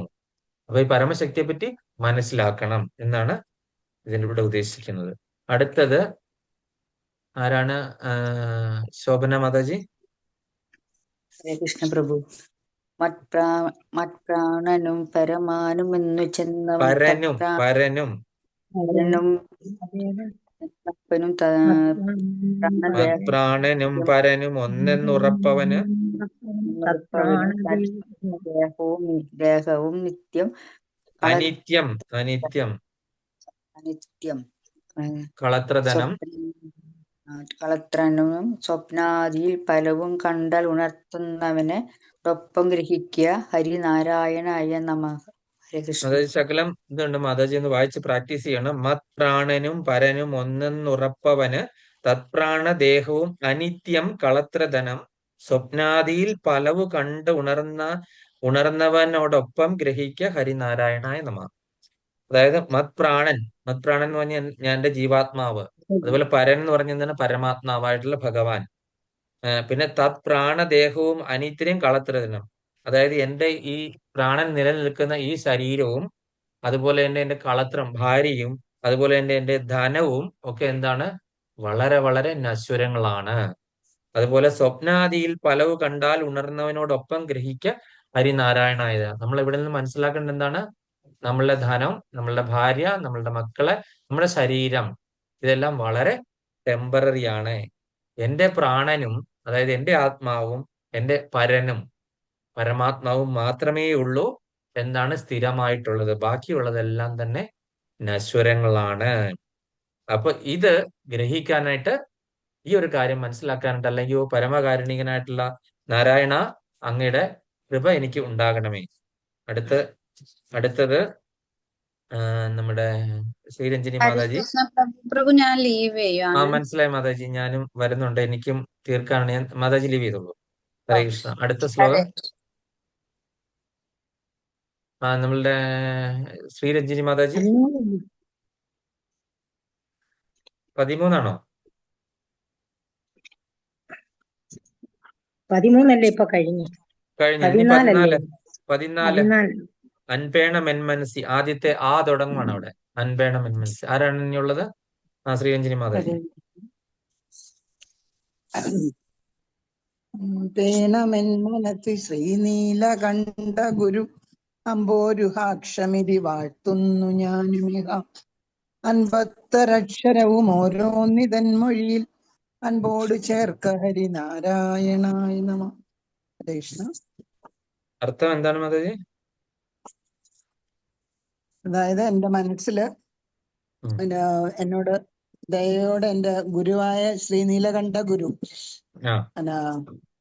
ഗുരുവും ഭഗവാനും അമ്പോരുഹാക്ഷനും അതിനെ ഞാൻ വാഴ്ത്തുന്നു. ഈ മലയാളത്തിലെ 51 അക്ഷരവും അതില് ചേർത്ത് എനിക്ക് അത് ഓരോന്നും തുടങ്ങുന്ന രീതിയിൽ, ആ ഓരോ അക്ഷരത്തിലും തുടങ്ങാവുന്ന രീതിയിൽ എനിക്ക് എന്റെ വാക്കില് ഭഗവാൻ ഹരിയെ പറ്റി എഴുതാനായിട്ട് എനിക്ക് സ്തുതിക്കാൻ വേണ്ടിയിട്ട് എന്നെ അനുഗ്രഹിക്കണേ. അപ്പൊ നമ്മളുടെ 51 അക്ഷരം കൊണ്ട് ഈ ഒരു കീർത്തനം രചിക്കാൻ വേണ്ടിയിട്ട് അല്ലയോ നീലകണ്ഠ ഗുരു, ഈ തുഞ്ചത്ത് രാമാനുജൻ എഴുത്തച്ഛന്റെ ഗുരുവായിട്ടുള്ള നീലകണ്ഠ ഗുരുവും അതുപോലെ തന്നെ ഭഗവാന്റെയും കൃപ ഉണ്ടാകണമേ. അടുത്തത് രതിദേവി മാതാജി 15. ആദ്യക്ഷരത്തിലുളവായതൊക്കെയും ഇത് ആദ്യക്ഷരത്തിലടങ്ങുന്നതും കരുതി ആദ്യാക്ഷരാവലിയിൽ ഓരോന്നെടുത്തു പരികീർത്തിപ്പതിന്നരുക നാരായണായ നമ. ഈ കാണുന്ന പ്രപഞ്ച ദൃശ്യങ്ങളെല്ലാം ആദികാരണവും ജന്മനാശങ്ങളില്ലാത്തതുമായ പരബ്രഹ്മത്തിൽ പൊന്തി വന്നവയാണ്. ഈ പ്രപഞ്ചം ആ പരബ്രഹ്മത്തിൽ തന്നെ നിലനിന്നു തിരിച്ചു ലയിക്കുന്നതുമാണ്. ഈ വസ്തുത ധരിച്ച് 51 അക്ഷരങ്ങളിൽ ഈശ്വരവാജിയായ ആദ്യത്തെ ആകാരം മുതൽ ഓരോ അക്ഷരമായി എടുത്ത് പല പ്രകാരത്തിലും ഭഗവാനെ സ്തുതിക്കുന്നതിന് അനുഗ്രഹിക്കുമാറാകണം. നാരായണായ നമ. നാരായണന് നമസ്കാരം. ആദ്യക്ഷരത്തിൽ ഉളവായോന്നിതൊക്കെയും ആദ്യക്ഷരത്തിൽ ഒടുങ്ങുന്നതും കരുതി ആദ്യക്ഷരാവലിയിൽ ഓരോന്നെടുത്ത് പരികീർത്തിപ്പതിന്നരുൾക നാരായണായ നമ. നമ്മൾ ശബ്ദബ്രഹ്മത്തെ പറ്റിയൊക്കെ പറഞ്ഞല്ലേ. ശബ്ദബ്രഹ്മം, ഈ പ്രപഞ്ചം മുഴുവനും ആദ്യം നമ്മൾ കേട്ടു അല്ലെ, തപ എന്ന് പറഞ്ഞ ആദ്യം ഈ വചനം ഉണ്ടായെന്നൊക്കെ കേട്ടല്ലേ. പ്രപഞ്ചം മുഴുവൻ ഒരു ശബ്ദബ്രഹ്മത്താൽ ഇങ്ങനെ നിറഞ്ഞു നിൽക്കുകയാണല്ലേ. അപ്പോൾ അതിലെ ആദ്യത്തെ ശബ്ദബ്രഹ്മമായിട്ടുള്ള അല്ലേ, അപ്പൊ അതിലെ ഓരോന്നെടുത്ത് അതുപോലെ തന്നെ ഈ അക്ഷരത്തിൽ തന്നെയാണ് അവസാനവും അല്ലെ. അപ്പം നമുക്കറിയാം ഈ അക്ഷരങ്ങൾക്കുള്ള പവർ, അക്ഷരം എന്ന് പറഞ്ഞു കഴിഞ്ഞാൽ ഭഗവാൻ അക്ഷര സ്വരൂപനാണ് അല്ലെ. അപ്പൊ ഭഗവാന്റെ നാമം, രൂപം, ഗുണം ഇത് തമ്മിലൊന്നും ഒരു വ്യത്യാസവുമില്ല. അപ്പൊ ഈ അക്ഷരത്തിനും അതിൻ്റെതായ പവർ ഉണ്ട്. അപ്പം തുടക്കവും ഒടുക്കവും എല്ലാം ഈ അക്ഷരത്തിൽ തന്നെ തുടങ്ങി അക്ഷരത്തിൽ അവസാനിക്കുന്ന അങ്ങനെയുള്ള ആ പരമകാരുണ്യമായിട്ട് ഭഗവാനെ കീർത്തിക്കാനായിട്ട് എന്നെ അനുഗ്രഹിക്കുക ഭഗവാനെ. ഇതിന്റെ അർത്ഥമൊക്കെ നമ്മൾ കഴിഞ്ഞ പ്രാവശ്യം നന്നായിട്ട് പറഞ്ഞാണ്. ഇനി അടുത്തത് സൗഭാഗ്യവതി മാതാജി ഇക്കണ്ട വിശ്വവും എന്നുള്ള മാതാജി ഉണ്ടോ? അവൈലബിൾ ആണോ? ഇല്ല, ഞാൻ വായിക്കാതെ. ഇക്കണ്ട വിശ്വവും അതും ഇന്ദ്രാദി ദേവകളും അർക്കേന്ദ്രുവന്യകളോടൊപ്പം ത്രിമൂർത്തികളും അഗ്രേ വിരാട് പുരുഷൻ നിന്മൂലമക്ഷരവും ഓർക്കായി വരേണം ഇഹ നാരായണായ നമഃ. അപ്പം എന്താണ് ഈ കണ്ട വിശ്വവും ഇന്ദ്രാദി ദേവകളും വന്യകളോടൊപ്പം ത്രിമൂർത്തികളും അഗ്രേ വിരാട് പുരുഷ നിന്മൂലമക്ഷരവും ഓർക്കായി വരേണം ഇഹ നാരായണായ നമഃ. എന്താണ് ഈ കണ്ട വിശ്വവും ഇന്ദ്രാദി ദേവകൾ എന്ന് പറഞ്ഞാൽ 33 കോടി ദേവകളും ഈ ത്രിമൂർത്തികളും ഒക്കെ അല്ലയോ വിരാട് പുരുഷ, നിൻമൂലമക്ഷരവും, അതായത് ആ വിരാട് പുരുഷനിലേക്ക് എത്താനായിട്ടുള്ള മൂല അക്ഷരവും എല്ലാം എന്നെ ഓർപ്പിക്കണമേ. ആ മൂല അക്ഷരം എന്താണ്? ഓം ജപിച്ചു കഴിഞ്ഞിട്ടാണല്ലോ എല്ലാ മന്ത്രങ്ങളും. ഓമിനെ പിന്തുടർന്നിട്ടാണ് ഏതൊരു മന്ത്രവും വരുന്നത്. അദ്ദേഹത്തിന്റെ മൂല അക്ഷരം പരബ്രഹ്മ അല്ലെങ്കിൽ പ്രണവം എന്നാണ് ഉപദേശിച്ചത്. ആ മൂലം അക്ഷരവും എനിക്ക് ഓർമ്മ തരണമേ ഭഗവാനെ. നിന്നിലേക്ക് എത്താനായിട്ടുള്ള ആ അക്ഷരത്തിൽ കൂടിയാണ് നിന്നിലേക്ക് എനിക്ക് എത്താനായിട്ട് പറ്റുന്നത്. നിന്റെ ഏത് മന്ത്രങ്ങൾക്കും മുൻപിലും ഓംകാരം അല്ലെങ്കിൽ പ്രണവം ചേർത്തിട്ടാണ് തുടങ്ങുന്നത്. ആ വിരാട് പുരുഷ രൂപം അല്ലെങ്കിൽ ശബ്ദബ്രഹ്മം അല്ലെങ്കിൽ പ്രപഞ്ചാകാരനായിട്ടുള്ള ഭഗവാനെ, അതായത് നമുക്ക് രൂപമില്ലാത്ത അവസ്ഥയിൽ ഭഗവാനെ ആരാധിക്കുന്ന ഒരു ഓംകാരത്തിലാണ് ഇത് ചെയ്യുന്നത് അല്ലെ. ശബ്ദബ്രഹ്മത്തിലാണ് അവര് സായുജ്യം അടയുന്നത്. അല്ലെങ്കിൽ നമ്മളെ നിർവ്യക്തിഗത ബ്രഹ്മം എന്നൊക്കെ പറയുന്ന ആ ഒരു സ്വരൂപത്തിലേക്കാണ് എത്തുന്നത്. അതായത് പ്രപഞ്ചം മുഴുവനും നിറഞ്ഞു നിൽക്കുന്ന ഭഗവാന് രൂപമില്ല എന്നുള്ള ആ ഒരു കൺസെപ്റ്റില്. അടുത്തത് എന്താണ്? 17, 18 ഇന്ന് എടുക്കാനുള്ളതാണ്. അത് ഈ വന്ന മോഹമകലെ പോവതിന്നു പുനരീവണ്ണ ഉള്ളൊരുപദേശം നിങ്ങളില്ലുലകിൽ ജീവന്നു കൃഷ്ണഹരി ഗോവിന്ദ രാമ തിരുനാമങ്ങളൊന്നൊഴികെ നാരായണായ നമാം. ഈ വന്ന മോഹമകലെ പോവതിന്നു പുനരീവണ്ണമുള്ളൊരുപദേശങ്ങളില്ലുലകിൽ ജീവന്നു കൃഷ്ണഹരി ഗോവിന്ദ രാമ തിരുനാമങ്ങളൊന്നൊഴികെ നാരായണായ നമാം. മായാമോഹത്തിൽ പെട്ടുപോയ ജീവാത്മാവിന് കൃഷ്ണ, ഹരേ, ഗോവിന്ദ, രാമ എന്നിങ്ങനെയുള്ള ദിവ്യനാമങ്ങൾ സദാ സ്മരിക്കുകയും കീർത്തിക്കുകയുമല്ലാതെ വേറെ എന്താണ് ഗതിയുള്ളത്? ഇടയ്ക്കിടെ കയറി വന്ന ദ്വൈതഭ്രമം മാറിക്കിട്ടാൻ ഈ ലോകത്തിൽ ഇതുപോലെയുള്ള മറ്റൊരു ഉപദേശം ഇല്ല തന്നെ. അപ്പം നമ്മളെല്ലാം കണ്ടു, തുഞ്ചത്ത് രാമാനുജൻ എഴുത്തച്ഛൻ ശങ്കരാചാര്യരുടെ അദ്വൈത സിദ്ധാന്തം ഫോളോ ചെയ്തിരുന്ന ആളായതുകൊണ്ട് അദ്ദേഹം എഴുതുന്ന പല സ്ഥലത്തും എന്താണ് ദ്വൈതത്തിനെ എതിർത്തിട്ടാണ്. നമ്മൾ കൃഷ്ണാബോധത്തിലുള്ള ഒരു ദ്വൈതമാണ് ഫോളോ ചെയ്യുന്നത്, അവര് അദ്വൈതമാണ്. ജീവാത്മാവും പരമാത്മാവും ഒന്നാണ് എന്നുള്ള കൺസെപ്റ്റിലാണ് അവര് നോക്കുന്നത്. അപ്പൊ ഈ വന്ന മോഹം അകലെ പോവതിന് പുനരീവണ്ണമുള്ളൊരു ഉപദേശങ്ങൾ അതായത് നമുക്ക് ഈ മോഹം കൊണ്ടാണ് ഈ പ്രശ്നങ്ങളെല്ലാം ഉണ്ടാകുന്നത് അല്ലെ. അപ്പൊ അങ്ങനെ മോഹത്തിൽ നിന്ന് കര കയറാനായിട്ട് നല്ല ഒരു ഉപദേശം കിട്ടണം അല്ലെ. നല്ല ഒരു ഉപദേശം ആരിൽ നിന്ന് കിട്ടിയാൽ മാത്രമേ നമുക്ക് ഈ മോഹത്തിൽ നിന്ന് കര കയറും. നമ്മൾ ഒരുപാട് സാധനങ്ങളിൽ ഇങ്ങനെ മോഹിച്ച് നമ്മൾ അതിൽ ചെന്ന് ചാടാറുണ്ട് അല്ലെ. ഒരുപാട് ആഗ്രഹങ്ങൾ വെറുതെ നമ്മൾ വെച്ച് പുലർത്തിക്കൊണ്ടിരിക്കുക. അപ്പൊ അതിൽ നിന്ന് കര കയറാനായിട്ട് ഒരു നല്ല ഉപദേശം കിട്ടണം. അപ്പൊ ജീവന് കൃഷ്ണഹരി ഗോവിന്ദ നാമ തിരുനാമങ്ങൾ ഒന്നൊഴികെ നാരായണായ നമഃ. അപ്പം ഈ ജീവന് ഇത്രയും മാത്രം മതി അല്ലെ. കൃഷ്ണ, ഗോവിന്ദ, രാമ എന്നൊക്കെയുള്ള നാമങ്ങൾ ഒന്നൊഴികെ വേറൊന്നും വേണ്ട മോക്ഷത്തിന്. ഈ മോഹം അകന്നു പോകാനായിട്ട് എന്താണ്? കൃഷ്ണ, ഗോവിന്ദ, രാമ എന്ന് പറയുന്ന 3 നാമങ്ങള് മാത്രം മതി, വേറൊന്നും തന്നെ ആവശ്യമില്ല എന്നാണ് ഇവിടെ സൂചിപ്പിക്കുന്നത്. ഞാൻ വേഗത്തിൽ എടുത്തു പോവാണ്, കാര്യം സമയം പോയതുകൊണ്ട്. അടുത്ത ഒരു ശ്ലോകം കൂടെ. ഉള്ളിൽ കനത്ത മതമാത്സര്യം എന്നിവകളുള്ളൊരു കാലമുടൻ എന്നാകിലും മനസ്സി ചൊല്ലുന്നതാരു തിരുനാമങ്ങൾ എന്നവനു നല്ലോ ഗതിക്കു വഴി നാരായണായ നമഃ. ഉള്ളിൽ കനത്ത മതമാത്സര്യം എന്നിവകളുള്ളൊരു കാലം ഉടനെന്നാകിലും മനസ്സി ചൊല്ലുന്നതാരു തിരുനാമങ്ങൾ അന്നവനു നല്ലോ ഗതിക്കു വഴി നാരായണായ നമഃ. എന്താണ് പറഞ്ഞിരിക്കുന്നത്? ചിത്തത്തിൽ ശക്തിയേറിയ മതം, മാത്സര്യം തുടങ്ങിയ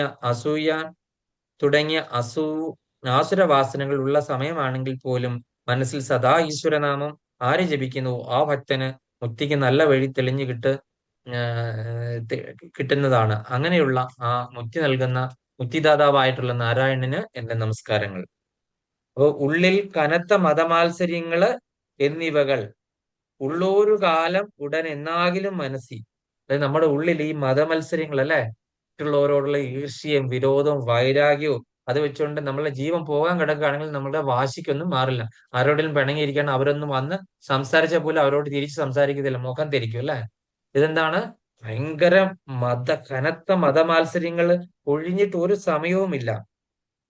അപ്പൊ അങ്ങനെയുള്ള ആളാണെങ്കിൽ കൂടിയും നമ്മള് തിരുനാമങ്ങള് ചൊല്ലി ആ മനസ്സിനെ നമ്മള് ശാന്തമാക്കുവാണെങ്കിൽ, അല്ലെങ്കിൽ ആ മനസ്സിന് കുളിർമയേകുവാണെന്നുണ്ടെങ്കിൽ ഈ മതമാത്സര്യങ്ങളൊക്കെ വിട്ടിട്ട് നല്ല ഗതിക്ക് നല്ല വഴിക്ക് നമ്മളെ തിരിച്ചുവിടും എന്നുള്ളത് വാസ്തവമാണ്. അങ്ങനെയുള്ള ആരുടെ നാമങ്ങളാണോ ഈ പറയുന്ന മനസ്സിനെ ഈ പറയുന്ന ഈർഷ്യകളും മതമത്സരാദികളിൽ നിന്നെല്ലാം മതം, ദമം, നമ്മളെ അഹങ്കാരം, അസൂയ, ഇങ്ങനെയുള്ള കുശുംബ, കുന്നായ്മ ഇതിൽ നിന്നൊക്കെ ആരുടെ തിരുനാമങ്ങളാണോ നമ്മളെ ഇതിൽ നിന്ന് കരകയറ്റുന്നത്, അങ്ങനെയുള്ള ആ ശ്രീഹരി നാരായണനായിട്ട് എന്റെ നമസ്കാരങ്ങൾ. ഹരേ കൃഷ്ണ. അപ്പം നമ്മളുടെ ക്ലാസ് കഴിഞ്ഞിരിക്കുന്നു. എന്തെങ്കിലും സംശയം ഉണ്ടെങ്കിൽ ചോദിക്കാം, അല്ലെങ്കിൽ നമുക്ക് നേരെ എക്സിറ്റ് ആകും. നിങ്ങൾ ഒരുപാട് സമയം ഒരുപാട് സമയം ഒരു 15 മിനിറ്റ് കൂടി പോയി. ഹരേ കൃഷ്ണ. സംശയം എന്തെങ്കിലും ഉണ്ടെങ്കിൽ ചോദിക്കാം. ക്ലാസ് കഴിഞ്ഞു, പോകേണ്ടവർക്ക് പോകാം, തിരക്കുള്ളവർക്ക്, അല്ലാത്തവർക്ക് സംശയമുള്ളവർക്ക് വേണേ ഇരിക്കാം.